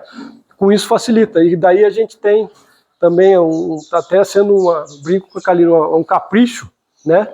De fazer isso, porque eu nunca fiz, mas vamos implantar esse ano, porque a gente vai saber que a cabra tal teve lá uma doencinha, teve uma diarreia com 2 meses, teve uma diarreia com 1 mês, e com isso a gente tá sentindo que a gente vem desmamando animais com melhor qualidade, né? Perfeito. Então, com isso, a gente vai minimizar o tempo delas sem estar em produção, né? A gente procura fazer esse animal chegar o quanto antes, obviamente, respeitando a sua capacidade, né? A sua vida, a sua natureza, mas a gente quer que ela nos produza o quanto antes. Entrar com precocidade, com desenvolvimento fisiológico adequado, mas precocemente, para ter já a produção de leite, né, dentro do processo. Isso monitorado. A gente colocou no ano de 2024 uma ficha que se chama Dominando o Cabreteiro. Ok. Todo mês a gente coloca qual a incidência de diarreia, qual a incidência que a gente teve de pneumonia. Perfeito. E a gente vai se ajustando. E tem dado certo, porque, nossa, graças a Deus, a gente tem desmamado cabritas aí com 23, 22 quilos. Com 3 meses. Só que com 3 meses. Né? Nosso desmame aqui no Capril é 3 meses. E aí, dentro desse processo, né, você começa com aleitamento lá com 1 litro dia, né, em função do peso, obviamente. Como é que você vai reduzindo esse leite até o desmame efetivamente? Como é que é esse manejo? A gente vai reduzindo, né? Na verdade, a gente inicia com uma quantidade, né, o colostro, e depois a gente já passa pro leite. Ok. Então, até 30 dias a gente mantém, porque com 30 dias ainda eles estão beliscando, ainda conhecendo, né? E Tá. se reduzir aí, você perde também. Então, a gente fala que os 30 primeiros dias a gente capricha na questão da quantidade de leite mesmo. E aí a gente vai reduzindo quando eles completam de 30 a 60. 30 a 60, eles já mamam só 2 vezes ao dia. E daí a gente coloca aí 600 a 800 ml de leite. Porque já estão consumindo ração, Ok. já estão consumindo feno. E de 60 a 90, a gente só dá uma mamadeira por dia. Até parar definitivamente. Vem reduzindo e aí corta de uma vez. 250 ou 300 ml. Perfeito. Estamos vendo o processo aí do nascimento ao desmame. E daqui nós vamos conhecer agora o galpão de recria das futuras matrizes aqui do Capril do Beto. E aqui é a nossa cozinha, né, onde a gente prepara o aleitamento do filhote. Não só o aleitamento, a gente tem uma mesa, a qual a gente traz o cabrito aqui, a gente seca ele aqui, fura o cordão umbilical e coloca ele no aquecimento. A gente fez essa cozinha justamente para não ter contato com a sala do leite, que eu acho que tem que ser muito específico só para isso. Né? Quando você tem uma sala que você utiliza para lavar utensílios de ordenha e utensílios de leite de mamadeira, você tem uma certa contaminação cruzada, Claro. porque às vezes eles usam a mesma bucha para lavar todos os utensílios e não é o ideal. Eu acho que, né, cabriteiro tem que ter a sua salinha do leite para você preparar o colostro, ter a sua farmácia aqui, né? Precisou, já tá aqui do lado a mamadeira, né, a seringa, a agulha, o quadro, né, de avisos de nascimento, medicamentos, animalzinho aqui com antibiótico por 5 dias. Então a gente quis facilitar justamente até para o funcionário. Às vezes a gente, né, encontra algumas situações que o cabriteiro é longe da cozinha, onde você vai esquentar o leite, preparar o colostro, acaba perdendo temperatura até chegar lá e a gente pode ter problemas com diarreias. Então a gente fez esse local especial só para garantir, né, mais saúde ainda para os nossos cabritinhos aqui do Caprino. Numa sequência, né, dentro do que a gente está olhando aqui, nós tivemos a oportunidade de ver lá o espaço onde vocês têm, né, o congelamento, né, do colostro, né, nasceu, vem para cá os animais nascidos, faz cura de umbigo, os primeiros cuidados, né, seca o animal. Como é que é o processo de descongelamento do colostro? Que cuidado você tem nesse descongelamento para poder fornecer? No processo de descongelamento, a gente faz a banho-maria, a gente já tem esse fogão aqui justamente para a gente aquecer e descongelar o colostro, né? A banho-maria. A gente sempre começa descongelando o colostro do mais velho para o mais novo. O mais velho não significa que esteja fora do padrão, mas sim para a gente até para ter um tempo de armazenamento, né, adequado. E aí a gente coloca no banho-maria, tá? A temperatura é de 40 a 50 graus, não passando disso, tá? E aí depois que descongelou, a gente tenta chegar na temperatura adequada que a gente oferece para eles, né? Que é de 38 a 39 graus. Perfeito. Beto, a gente percebe aí, vocês têm todo um cuidado em todos os detalhes aqui, né? Em cada espaço, para cada categoria, né? Dentro das diversas áreas aqui, e sempre com muita higiene, muita organização, né? A estrutura e a dinâmica, o layout que você desenvolveu para facilitar o dia a dia do trabalho. Quer dizer, esse é um detalhe que você preocupa aí no dia a dia de manter, a cada ampliação você está buscando aprimorar cada vez mais, né? Exatamente, a gente pretende construir algo mais ainda, né, do que a gente tem. Na realidade, a prioridade também para 2025 é uma área melhor para o bodário, né, até porque eu estou aumentando o número de bodes, aumentou o número do meu rebanho, eu preciso aumentar. Obviamente eu sou fã da tecnologia. Doutora, esse ano, se Deus quiser, a gente já inicia aí com inseminação artificial, justamente para a gente ter uma qualidade sempre superior, né, podendo futuramente oferecer aí animais de boa qualidade para a caprinocultura, que eu acho que é um mercado em franca ascensão no Brasil. Eu acho que é uma coisa que a gente precisa se unir cada vez mais para mostrar isso para todo mundo, né, e já de antemão te parabenizar por essa sua iniciativa e essa ideia que realmente é muito boa, né? E assim, a gente preza, você tem que facilitar, né? Hoje em dia tudo é feito para você, é tão corrida, né? Tão corrido a vida, você tem que facilitar para o seu funcionário, porque ele vai ter mais dados para te dar, para você poder tá aumentando, tá ampliando e planejar e programar o futuro. Isso aí é o que eu imagino. Perfeito. Detalhes das instalações, dos manejos, para uma produção adequada, sustentável e principalmente com rentabilidade dentro do processo. Bom, Beto, a gente sempre tem conversado com os produtores de um tripé que é muito importante, seja na ovinocultura, na caprinocultura, na pecuária do modo geral. A parte de sanidade, nutrição e a genética, de certa forma, ela vai respondendo, né, baseada nas duas, e a reprodução, consequentemente, junto. Como é que você tem trabalhado a questão da nutrição aqui? O que vocês têm feito de estratégia pensando na nutrição? Então, a gente basicamente usa capim, silagem de milho, né? Tifton, são essas forrageiras aí que são, vamos dizer assim, o milho mais caro um pouco, mas o capim, o capiaçu hoje, que é um capim moderno, e o Tifton, que são capins que a gente sente que tem alta palatabilidade e grande aceitação, né? Mas a gente usa por categorias. Aqui Separa por categoria. Por categoria. Eu, por exemplo, os filhotes até 3 meses não consomem verde. Okay. Eles só consomem, né? Só feno e ração. Feno e ração. Por que razão? Qual a função de fornecer só o feno? Em função da matéria seca, do desenvolvimento ruminal? Exatamente, matéria seca e principalmente desenvolvimento ruminal. E em função dessa condição, aí você vai para que ela tenha um melhor aproveitamento. Eu já presenciei em algumas propriedades que eles não iniciam com feno, com ração e já com capim. Só que o capim chega num ponto que ele está muito molhado. Sim. Então eu já tive muitos casos de diarreia por conta dessa questão. Eu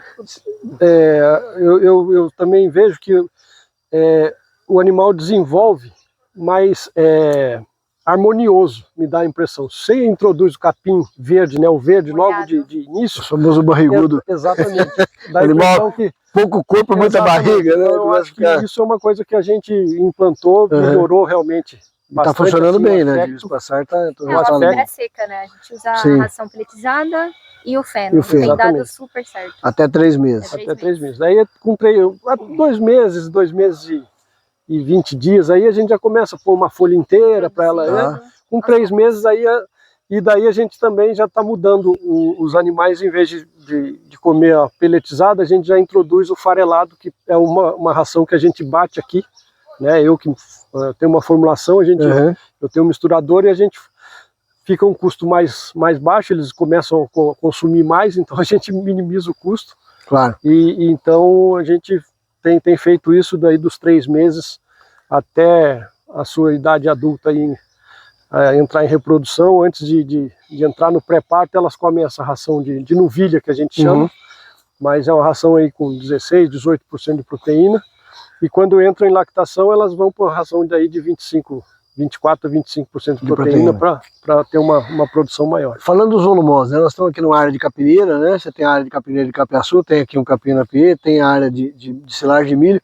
Como é que você tem trabalhado também as categorias com os diferentes tipos de volumosos? Ou todas as categorias recebem todos os volumosos? Como é que é a estratégia de vocês?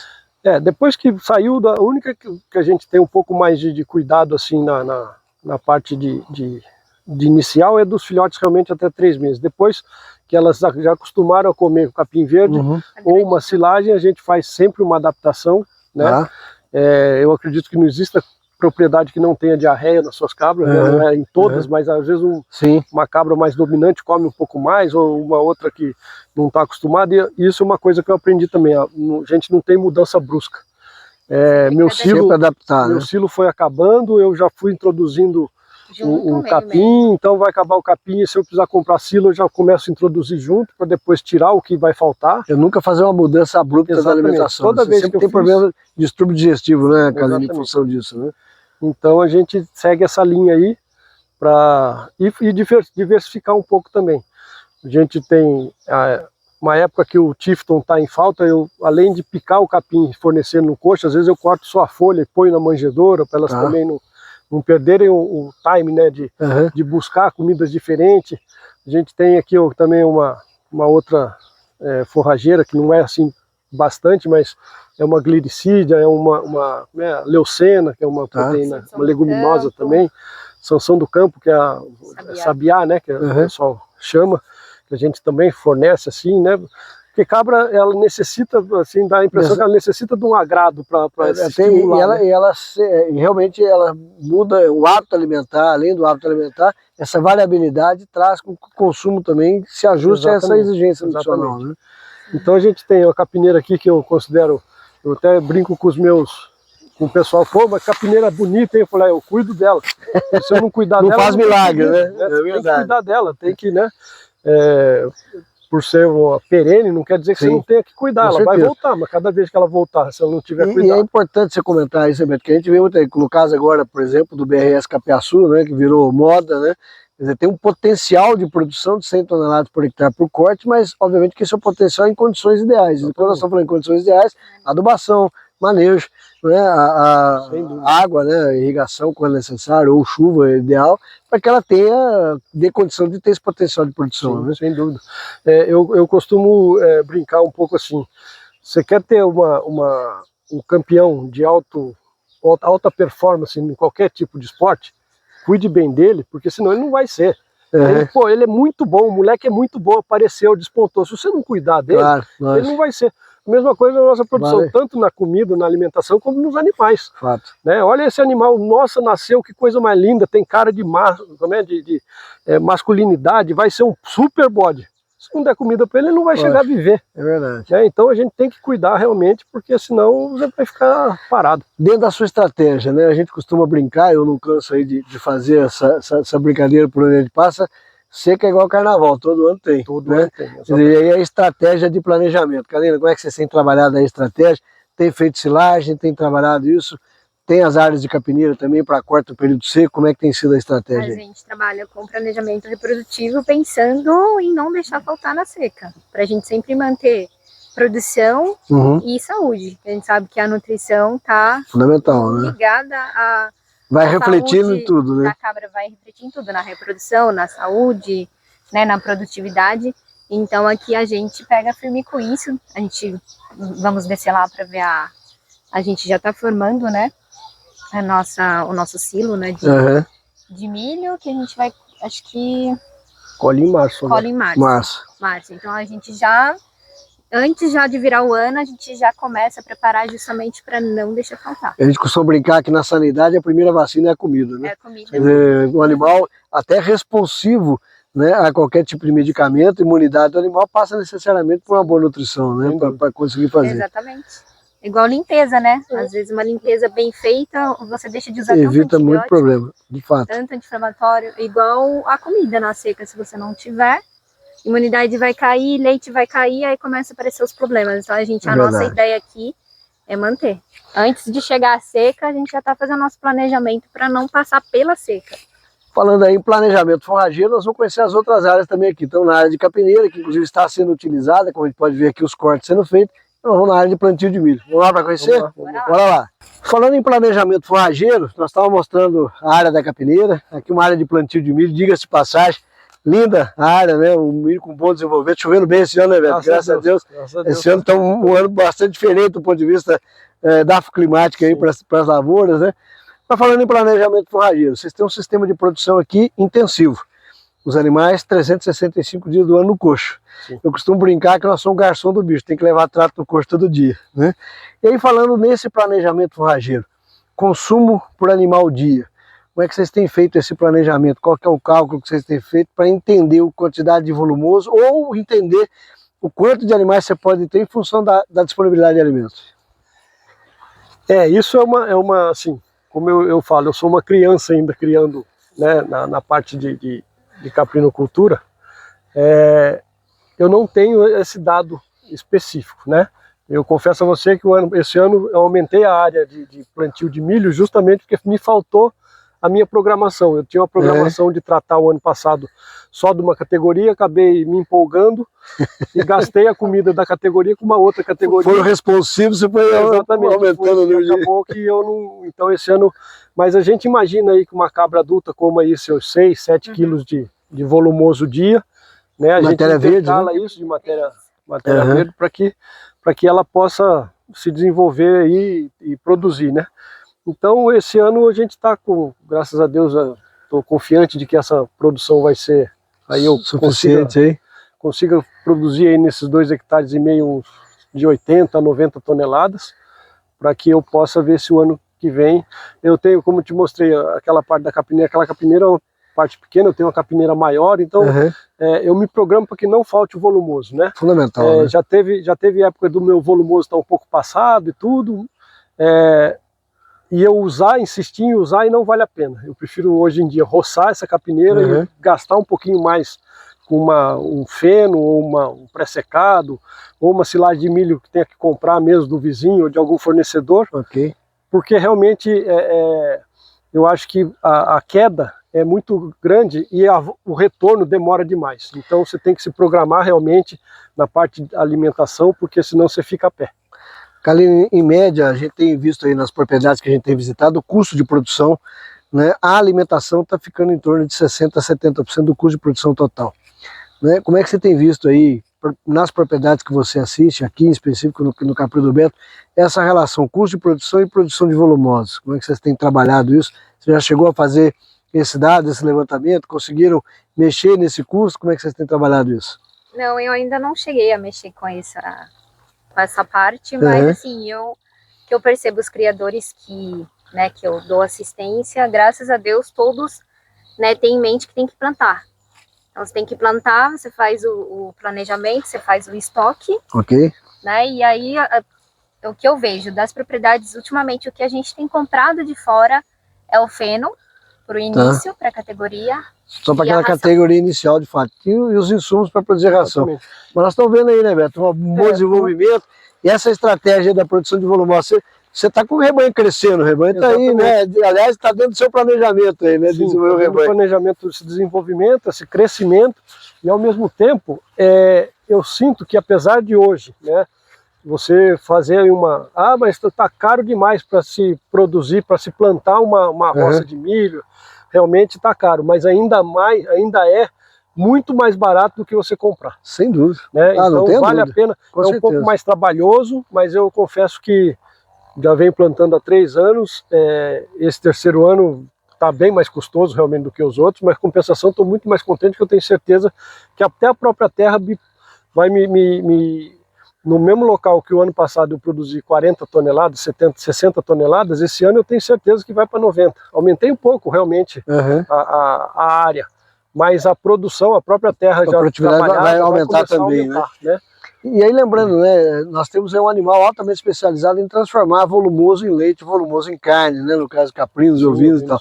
A ração concentrada vai entrar como suplementação de fato. Então é importante de pensar em volumoso de qualidade para atender essa demanda, né? Senão, tem muita gente que diz até, se você tiver, né, uma silagem de milho e uma fonte de proteína mais barata, você não precisa, a fonte de proteína tem que ser mínima, não precisa. Com certeza. Porque o milho realmente, além de ter todas as características de um excelente volumoso, a parte energética dele é muito boa também, né? É excepcional. Então a gente procura equilibrar isso, mas realmente ainda não consigo tratar meus animais a vida toda, não, o ano todo com silagem de milho, claro, porque você tem que minimizar custos. E né? até pensando em algumas categorias que não necessariamente você tem necessidade de um alimento de alto valor nutricional. É manutenção, mantença, né? Quer dizer, então, uma novilha em crescimento, uma cabra em monta, o que vai estar ali na fase inicial de gestação, você, com alimentação de mantença é suficiente. Você pode ter uma capineira, né? E o milho, a silagem, deixar para a cabra em lactação. Essas estratégias demandam muito do planejamento, né, da organização. E esse planejamento tem que ser feito por nós, criadores. Nós, que, né, cada um sabe o calo onde está. Um técnico de confiança, que você vai, que senta, vamos conversar, faz, realmente aquilo que eu falei no início. Se você for fazer, né, só para ter, tem uma fotografia, tem uma revista, porque Fico olhando para ela. Você pega um bicho, né? Você fica olhando para ela, porque realmente aqui dá trabalho, mas é super prazeroso, né? Fato. Eu acho que quem não tem prazer em trabalhar, tá no local errado, né? Você que está acompanhando a Expedição Bem Brasil, planejamento e planejamento forrageiro para você não passar aperto, para ter eficiência, baixo custo, rentabilidade na atividade. Bom, tivemos a oportunidade de falar de nutrição, né? Tivemos a oportunidade de ver as instalações, conversamos um pouco aqui das categorias animais, nessa estratégia que vocês têm feito aqui do manejo com as diversas categorias. Agora, não menos importante, ou tão quanto importante, sanidade, né? Como é que vocês têm trabalhado a questão sanitária aqui no rebanho? Como é que tem sido esse trabalho aí? Sanidade aqui no Caprio, né? A gente previne, né? 2 tipos de doenças, né? Que são as únicas vacinações que a gente faz aqui no Caprio para prevenir são as clostridioses e a raiva. Então, começando nos filhotinhos, né? A gente faz com 30, 60, e aí com 3 meses a primeira dose de raiva e com 4 meses a segunda dose de raiva. E aí esses filhotinhos que tomaram de 30 e 60, eles já vão entrar no nosso protocolo anual. Tá? Que aqui, na verdade, não é nem anual, o nosso é semestral. A cada 6 meses a gente está vacinando as nossas cabras. Antes no caso, para clostridiose? Clostridiose. E a raiva é anual. Coccidiose, vocês fazem algum trabalho de prevenção? Prevenção no início de vida. Logo no início. A gente faz com 7, né, e 30, e aí se precisar, né, no desmame. Perfeito. Basicamente é isso, a gente inicia com 7 dias. A gente tem sempre aí batido numa tecla, né, na dificuldade muitas vezes, em especial mais na ovinocultura, né, no sistema semi-intensivo, que é a questão da verminose. Mas sabemos também que as cabras, assim como os ovinos, são bastante sensíveis à questão da verminose. Para esse sistema, né, de vocês aqui, no sistema intensivo, com as práticas de limpeza e higienização de instalações, como é que está a questão da verminose? Somente após o parto. Então isso é importante eu salientar que no meu começo, do meu criatório, né, eu não tinha assistência veterinária, e quando a doutora passou a vir me ajudar aqui, me orientar, isso foi uma coisa que zerou.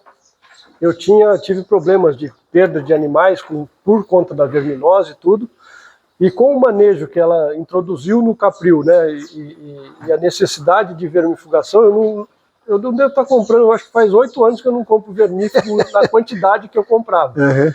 Né, hoje a gente só usa vermifugação aos animais que desmamam aos 3 meses e depois ela só vai tomar vermífugo no dia que pare.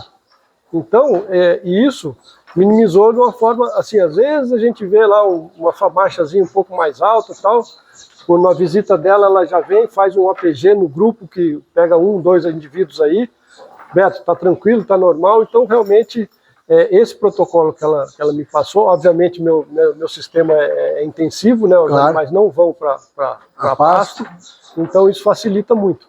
Mas realmente esse manejo que a gente introduziu aqui por orientação dela, eu acho que Não, a verminose passa de longe. Não é problema. Que nem a gente trabalha nessa parte de sanidade, além de prevenir as principais corossidioses e a raiva, é a limpeza. Limpeza e higiene é fundamental. Eu já falo para todo mundo, não adianta se vacinar para corossidiose se você não faz uma limpeza de baia. Exatamente. Se você não tem o agente está no ambiente, né? Planejamento de limpeza, né? Aí falando em limpeza, a gente fala sempre em desinfecção de instalações, limpeza de coxo, de saleiro, bebedouro, do piso e tal. Como é que vocês têm feito essa dinâmica? Com que frequência? O que vocês têm feito nesse manejo de limpeza? Diário. Na verdade, assim, nas cabras de leite, a gente, como elas ficam dentro da baia, né, e a cama, a palha, né, postos no chão, todo dia é raspelado essa baia. E uma vez por mês eles trocam essa cama, né, vassoura de fogo, né, aí depois da vassoura de fogo a gente passa uma amônia quaternária, e aí espera secar o cal e a cama novamente. Então tem aí uma sequência, mas, faça assim, a limpeza geral. As cabras de leite é todo dia. Tá. Todo dia. E assim, deu uma diarreia, não sei se o senhor viu lá a cabritinha já separada, ele passou com saco de palha lá agora, então assim, tem que retirar a cama, vassoura de fogo, cal e colocar uma cama novamente, porque se for algo infeccioso, com certeza as outras vão se... E na parte de bebedouros, a gente preza a limpeza o quanto mais na semana, né? Obviamente não dá para ser todo dia, mas a gente tem já conseguido aí colocar na cabeça do funcionário e dos colaboradores que a gente precisa. Eu ainda comento com ele. Você, quando vai almoçar no outro dia que você almoçou ontem, você pega o mesmo prato que você não lavou na pia, ou você pega um que está no armário? Né? Então ninguém gosta de comer num prato sujo, então tem que limpar. A cada trato que a gente passa, sobrou ração do trato da manhã para o trato das 10 horas, tira esse, põe um novo, se for o caso, e no dia seguinte a mesma coisa. Então cada trato a gente limpa o coxo, né? E o coxo d'água principalmente é passado uma bucha com cloro a cada 2, porque nossa água aqui não é clorada, né? Que obviamente é melhor para elas, mas vem água de poço e tal, às vezes acontece de cair um animal, um rato que seja, um gambá, às vezes você, como é de poço, às vezes você tem uma ocorrência dessa. Aqui, graças a Deus, ainda não aconteceu, mas a gente preza na limpeza dos coxos d'água também frequentemente. E além das principais, né, vacinações que a gente faz, o armazenamento. A gente já tivemos problema, né, de vacinar, né, e manter tudo a questão da higiene, mas a gente perder cabra por corossidiose por conta que a vacina ficava na casa de funcionário. Acho que o Capril tem que ter uma geladeira específica para armazenar as vacinas. Depois disso, nunca mais a gente perdeu uma cabra. Isso aí é um puxão de orelha, viu? Né? Não é porque o pessoal acha que é comprar e enfiar na geladeira de casa. É verdade. E é importantíssimo para a eficácia, né? Para manter. Se existe uma recomendação do fabricante que ela tem que estar refrigerada, tem que estar refrigerada. Não adianta, né? Perde o efeito, perde a função da. E essa observação também, né? Acabou a energia, gente, acabou a energia, joga fora. Porque se ficar muito tempo... E a vacina de corossidiose e raiva não é um absurdo, né? A gente põe um frasco de R$20, 50, 100 ml. E muitas vezes você pega um frasco, divide pela dose, é muito pequeno o valor, uma cabra de alto valor, uma cabra de R$2.000, você perdeu por causa de 20 centavos numa vacina mal utilizada, né? E esse puxão de orelha, eu guardo ele com muito carinho, vamos assim dizer, porque a cabra que morreu era a minha top. Né? A cabra que eu perdi realmente foi a única explicação que nós tivemos, que a cabra estava... vinha saudável, tal, na aparição, pariu, teve lá aquele, a baixa imunidade da aparição, não sei o quê. 3 dias depois a cabra morreu com o ubre inchado, né? Eu liguei para ela, falei, corre aqui que a cabra tá. Falei, Beto, não tem mais o que fazer. Chega num ponto que não faz, não recupera mais. Esse primeiro foi muito rápido. Muito rápido. E além de todas essas principais vacinas, né, que a gente faz semestral e a raiva anual. A gente também faz controle para CAI, né, e a gente aqui no rebanho a gente faz semestral. Cada 6 meses a gente pega os animais negativos e faz o teste, né, faz o exame, e além disso todo o controle em cima dessa doença. Para evitar que ela tenha, para evitar a disseminação. disseminação. Protocolo sanitário, limpeza e desinfecção de instalações, eficiência produtiva e reprodutiva. Não dá para ser meia boca, que o resultado é meia boca. A Expedição BEE Brasil está ainda mais forte. E é com grande alegria que anunciamos nossa parceria com a Estância Dourada. A Estância Dourada, referência em qualidade e tradição, está apoiando a etapa São Paulo da nossa jornada. Com produtos que representam o compromisso em entregar sempre o melhor, eles se destacam pela excelência no cuidado com seus rebanhos e com seus clientes. Essa parceria é a prova de que, juntos, podemos impulsionar a caprinocultura e ovinocultura no Brasil, conectando produtores e criando um futuro ainda mais promissor. Agradecemos à Estância Dourada pelo apoio à Expedição BEE Brasil. Juntos, estamos construindo algo grandioso. Expedição BEE Brasil, dando voz e visibilidade à caprinocultura e ovinocultura do nosso país. Bom, Beto, tivemos a oportunidade de conhecer estruturas, né? Aliás, eu queria parabenizá-lo aí pelo capricho, né? Pelo zelo, pelo cuidado, instalações limpas, organizadas, né? Muito bem trabalhadas e pensando no bem-estar animal, a preocupação sua que a todo momento você demonstrou aqui também, né? Essa preocupação de ter espaços adequados, né? Boa iluminação, boa ventilação, né? Alimentação adequada para os animais. E tivemos a oportunidade de ter conosco aqui, coincidentemente no dia da visita hoje, a doutora Karina nos acompanhando aqui, né, visitando, fazendo a visita técnica, aproveitamos também para ter um bate-papo aí, né, junto com você. Eu queria que você falasse um pouco aí desse momento em que você vive aqui no Capril, né, como é que você está enxergando esse cenário da caprinocultura aqui no estado de São Paulo? Bom, Luciano, eu, assim, hoje eu me considero um caprinocultor, né? Estou aqui, fiz alguns investimentos que eu achava necessário para sair da bovinocultura para a caprinocultura, com alguns acertos, alguns erros, né? E hoje eu sinto que eu estou chegando aonde eu busquei, né?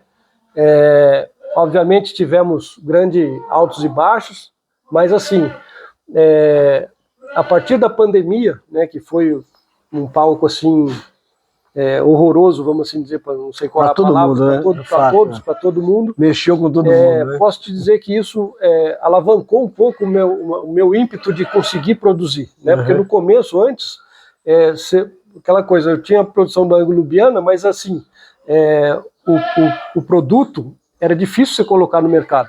Com a vinda, né, da pandemia, infelizmente, muita gente ociosa começou a buscar outras alternativas, e começou a fazer um doce de leite, um doce de queijo, um queijo, alguma coisa assim, e eu comecei a ter procura do meu leite.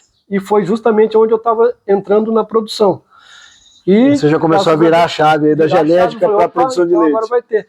E infelizmente, a pandemia durou aí seus 2 anos, e nesses 2 anos eu aproveitei, obviamente não precisava investir muito mais, mas investi no nascimento dos meus animais, e claro. Hoje então, com isso, passado graças a Deus a pandemia, muita gente que já voltou às suas atividades ainda, mas eu já consegui, por conta você falou, você já foi visitar o Capril do Beto, alguma coisa assim, eu tinha já uma visibilidade onde eu consigo hoje colocar minha produção, né? Perfeito. E com isso temos um contrato, uma coisa bacana que me estimula a ter esse futuro aí meio que garantido. Como é que você está vendo esse mercado, né? A gente tem a expedição, né, nesse propósito de darmos visibilidade à cadeia produtiva de caprinos e ovinos.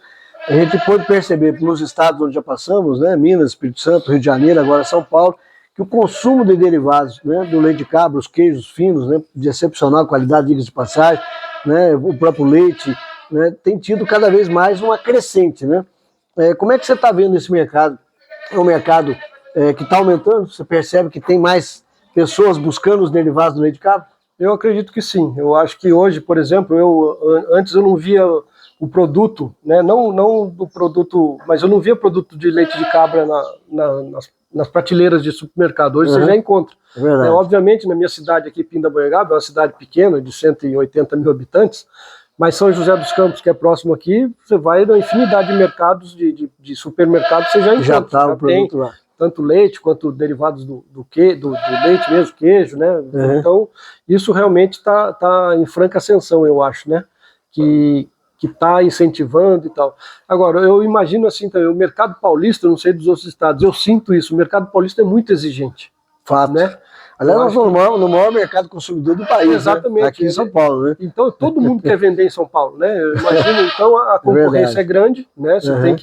Você tem que ter um produto, meu produto hoje é leite. Então, se eu perder 10 ml de leite, eu já fico possesso, não posso, né? Eu costumo dizer que as minhas cabras... É ouro branco, né? Exatamente, as minhas cabras não bebem leite de cabra porque é caro demais. Então, eles tomam leite de vaca. Mas, assim, eu acho que o mercado está ampliando também, E, assim, alimento, né? Eu acho que vai ser... Não é escasso, você vê muito se falar de fome por mau manejo. Mau manejo de quem dirige. É verdade. Mas, realmente, comida tem... para dar e vender. É uma demanda crescente. Né? Está sempre crescendo. Sim. A gente tem percebido também os concursos, né, de qualidade de queijo, né, cada vez mais presente queijo derivado de leite de cabra. Aliás, diga-se de passagem, o ano passado eu tive a oportunidade aqui em São Paulo, de 11 a 14 de abril, de participar do Mundial do Queijo. E vi lá que entre os 10 melhores queijos, né, do concurso, 4 eram de derivados de leite de cabra e ovelha. Né? E a gente vê cada vez mais a presença dos queijos finos, né, de cabra e de ovelha presente na alta gastronomia, né, nos restaurantes, os chefes de cozinha utilizando, né, e isso tem sido realmente uma procura que eu acredito que o mercado vai se firmar buscando sempre essa qualidade. Sim, né? Sem dúvida.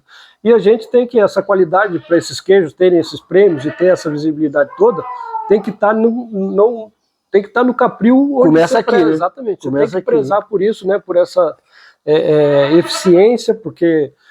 tanto de eficiência como higiene, sanidade, tudo no rebanho para você ter sempre. Sem dúvida. Né? Não adianta você ter produção de 6 meses e os outros 6 meses você faz o quê? E o leite não nasce na caixinha do supermercado, né? Tá aqui no... Tá lá dentro. É aqui que é a origem disso tudo, né? Beto, falando aí um pouco, né, dentro desse contexto, né, de mercado, do produtor rural, de estar trabalhando, você é presidente do Sindicato Rural aqui de Pindamonhangaba. Aliás, eu agradecer aqui, né, aproveitando a sua presença, na sua pessoa, agradecer, né, doutor Tirso, doutor Mário Biral, né, a parceria do sistema FAESP-Senar aqui do Estado de São Paulo, pelo apoio à Expedição BR Brasil, e a gente sempre prestigiado os sindicatos rurais, né, trabalhado muito essa questão, o legítimo representante do produtor rural. Né, como é que você está vendo a questão de políticas públicas para a caprinocultura? Né, como é que você tem visto esse cenário? O que você acha que pode ser feito? Como é que você entende? Qual que é a sua visão nesse processo? Assim, Luciano, eu acho que assim, tem muita coisa a ser feita, né? Eu acho que precisa realmente a gente, o auxílio, né, da parte pública, política, para a gente realmente crescer. Agora, por outro lado, eu vejo que nós, produtores, é que somos realmente os grandes travadores dessa ajuda, talvez. Né? A gente não se associa, a gente não se... não troca figurinhas, né? A dificuldade para o produtor, que é para todos, não é para um produtor, são para todos os produtores, para levar uns animais, para você às vezes levar o animal numa exposição, num encontro, alguma coisa assim, vamos dizer, o chamariz para que você vá lá e fale, Beto, o que você está fazendo lá que está dando certo? O que você fez que deu errado? Momento de interação, né? De integração do produtor. Então, essa disponibilidade do produtor, ele não tem. E eu acho que isso a gente tem que ter. Tem que sair da ilha, Tem que sair da ilha, você tem que sair da sua zona de conforto para você debater, você querer saber, né? Eu não sou o dono da verdade, a doutora Kalina que me assiste aqui não é quem dita as regras. Então a gente aprende todo dia, né? Todo dia tem coisa nova acontecendo. Vamos morrer aprendendo. Né? E agora, penso assim, se a gente não sair da zona de conforto, como você falou, para que a gente possa buscar conhecimento, tecnologia, experiências de outros, a gente não vai chegar, não vai ter o que você falou. A gente não tem, você chega lá, bate na prefeitura, precisamos, vocês não querem comprar leite para merenda escolar? Falou, mas quantos produtores vocês são? Não sabemos. Porque é todo mundo informal, ninguém se une. Espalhado, ninguém se organiza. Eu quero, né? Às vezes até o próprio criador lá, o produtorzinho que tem 3 ou 4 cabras. Sem dúvida. Esse cara tem que juntar o leite dele com o meu e ser beneficente a alguém. Com certeza. Né? Óbvio, e daí você fica... E nós, produtores, isso já desde a época que eu tirava leite de vaca, nós mesmos, a palavra mentira é errado, mas a gente mente pra gente mesmo, a gente engana a gente mesmo. Você fala, não, essa vaca aqui dá 30 litros. Mentira! Essa cabra dá 12 litros. Mentira! Né? Eu vendo leite a R$6. Mentira! Se engana. Se engana o que eu gosto, né? É um absurdo, a gente tem que falar a verdade. É o que eu falo, não tem vaca, não existe propriedade que não tenha brucelose, não existe propriedade que não tenha CAI. Né? Obviamente, você vai separar, você vai estimular para não ter, vai buscar isso. E usar a informação técnica. Exatamente, você não precisa ficar, né, e mentir para si mesmo, dizer uma coisa que não é verdade, né? O associativismo eu acho que é muito dificultoso, mas é uma grande arma. É uma saída. Eu costumo sempre brincar aí nas nossas conversas, catitu fora da manada é comida de onça, né? Quer dizer, então tem que ter união, organização do produtor, né? E aqui o Sindicato Rural nós temos aí o Senar, né, que é um órgão fantástico, né, com a capacitação, formação profissional rural, ATG, assistência técnica gerencial, que também é uma grande ferramenta de capacitação dos produtores, né, de ofertar essa capacitação, né? Você tem trabalhado aqui no sindicato. Sim, isso, inclusive, né? O sindicato hoje já há uns anos adquiriu uma propriedade onde a gente chama Fazenda Princesa do Norte, né, que foi o nome que foi dado à propriedade. São 15 alqueires planos, onde a gente teve a grata satisfação de ir até o Dr. Biral para pedir para os cursos do Senar serem feitos todos na nossa propriedade, com facilitação. Fantástico. A gente tem sala de aula, a gente tem galpões onde possam ser feitas as atividades. Então a gente tem realmente uma gleba de cursos anualmente que é bem está lá nesse espaço do sindicato. Tá no espaço do sindicato. E o Senar nos apoia nisso porque está vendo que o sindicato está buscando fazer com que o produtor, sua família, seus funcionários comecem a tentar voltar um pouco mais de gente para o campo. Né? Porque, e é o que eu falo de novo, essa minha propriedade aqui, muita gente fala assim, vou trabalhar na roça do Beto. Não, você vai trabalhar na minha empresa.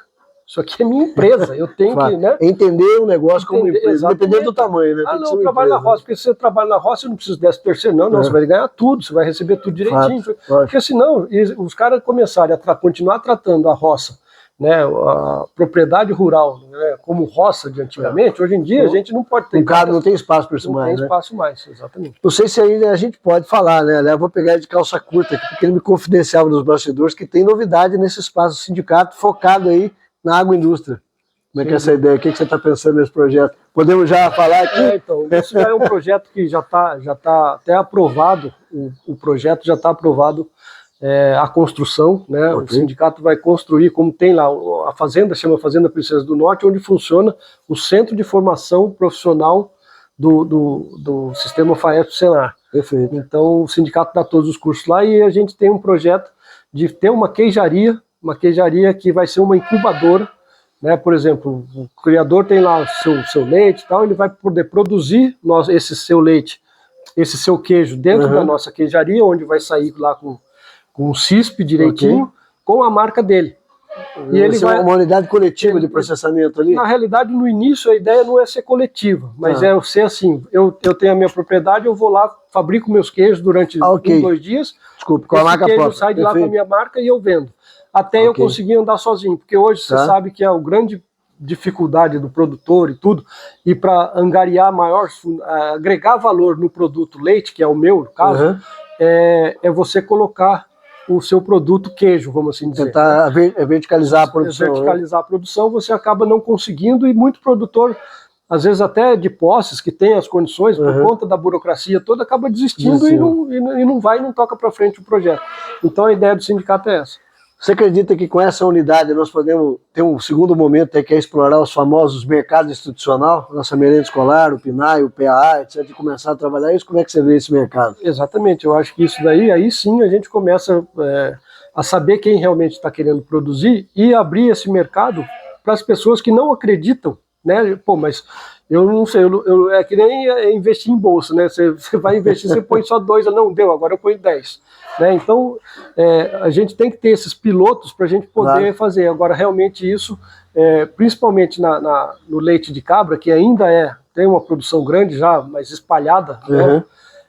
Se a gente conseguir essa associação, esse associativismo aí, seria e a gente vai ter mais força pelos órgãos públicos Claro. de chegar lá e falar assim, olha, eu tenho tantos Já litros de tem leite, a tá aqui, condição de pra processar e gente atender. leite, processar, queijo, trazer iogurte, não sei o que, na merenda escolar ou no lar de velhos, ou, Uhum, enfim, sim, sempre claro. colocar a sua produção de alguma maneira, né, de alguma forma, que é o difícil, que é o que eu costumo dizer, produzir é muito fácil, produzir fato. ovo, produzir carne, produzir o que seja, né? O duro é você A vender, comercialização que é o comercializar por um gargalo, preço né? justo, né? Claro, que Você remunere também- a atividade. que remunere a atividade. Você acredita que esse espaço, então, vai ser aí, num breve espaço de tempo, um fator de agregação dos caprinocultores aqui da região? Eu luto por isso. Né? Vai ser um foco aí, mais um trabalho seu aí? Acredito que sim, porque Pinda, assim, como eu falei, é uma área de bovinocultura, né? Uhum. O forte nosso é leite. Nós temos aqui grandes cooperativas que já captam esse leite. Aquele negócio, o leite nunca vai acabar, né? Porque muita gente, Sim. pô, atividade difícil, atividade custosa, não é bem remunerada e tal, mas Uhum. onde para 10 mil litros de leite ser captado, vai aparecer 12. É Né? verdade. Todo mundo, então, não acaba. E você tendo essa garantia, e por que isso? Porque a cooperativa compra o leite, né? Exato. Independente, num valor X, mas compra, Mas você tem onde colocar o seu vender, produto, né? Fato. Então isso aí é uma coisa que a gente vai lutar também para que o caprinocultor aqui da região, Pinda, Taubaté, São José, sei lá, onde for, Possa estar agregando possa aqui. estar agregando para que a gente possa crescer e manter a atividade. Vou ousar aqui, né, pedindo licença aqui ao presidente, você que está acompanhando a Expedição Meu Brasil, caprinocultor aqui do Vale, associe-se, procure o Sindicato Rural, fortaleça o sindicato, venha se associar, reúna, prestigie o sindicato, que é a sua casa, a extensão da sua casa, representatividade política e técnica do Sindicato Rural, dando toda essa condição, uma estrutura já fantástica, tendo aqui uma fazenda com unidade de treinamento e agora aí com o projeto da unidade de processamento de leite. Catitu fora da manada continua sendo comida de onça, companheiro. Vem juntar força. Exatamente. Beto, vamos chegando aqui, vamos caminhando para o final dessa nossa visita. Né, eu, mais uma vez, né, parabenizo aí pelo seu trabalho, pelo seu entusiasmo, né, e por esse desprendimento que você tem aí de desenvolver a caprinocultura aqui. Né, eu queria que você deixasse uma mensagem final aí para quem acompanha a Expedição Meu Brasil, para caprinocultores e apreciadores da atividade que ovinos e caprinos aqui.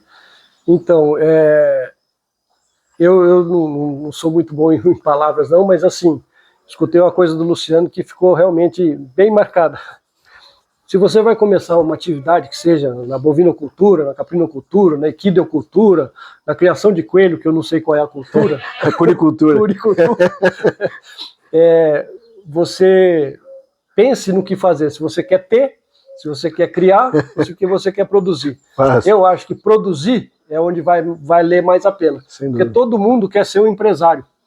E garanto que a propriedade rural, é a empresa mais cativante que tem, né? Eu não preciso usar colarinho e gravata, não fico doente porque estou No ambiente. no ar-condicionado 12 horas por dia, enfim, vejo o sol amanhecer, vejo o sol se colocar, se pôr, tomo chuva, enfim, então eu acho que é isso, a gente precisa ter um norte no que a gente está pretendendo. Então a ideia é essa. Quem quiser fazer contato e conhecer os trabalhos aqui, Caprio do Beto, e vir aqui conhecer, comprar animais, genética, e aproximar aqui, como é que faz aqui o contato? Então eu tenho aqui um Instagram que é Uhum. também muito amador, não posto sempre. Meu Instagram é @caprildobeto, Ok. né? Visitem lá, eu acho que tem algumas imagens interessantes, assim, de algumas, e daí algumas legendas que a gente posta, Uhum. de enfermidades que aconteceram, de nascimentos que nos proporcionaram aqui, a plantação de milho, tudo que a gente faz aqui não é um Instagram enorme, mas eu já tenho aí cerca de 3 mil seguidores, que me deixa bem contente. E o telefone celular é 12 98303 0415.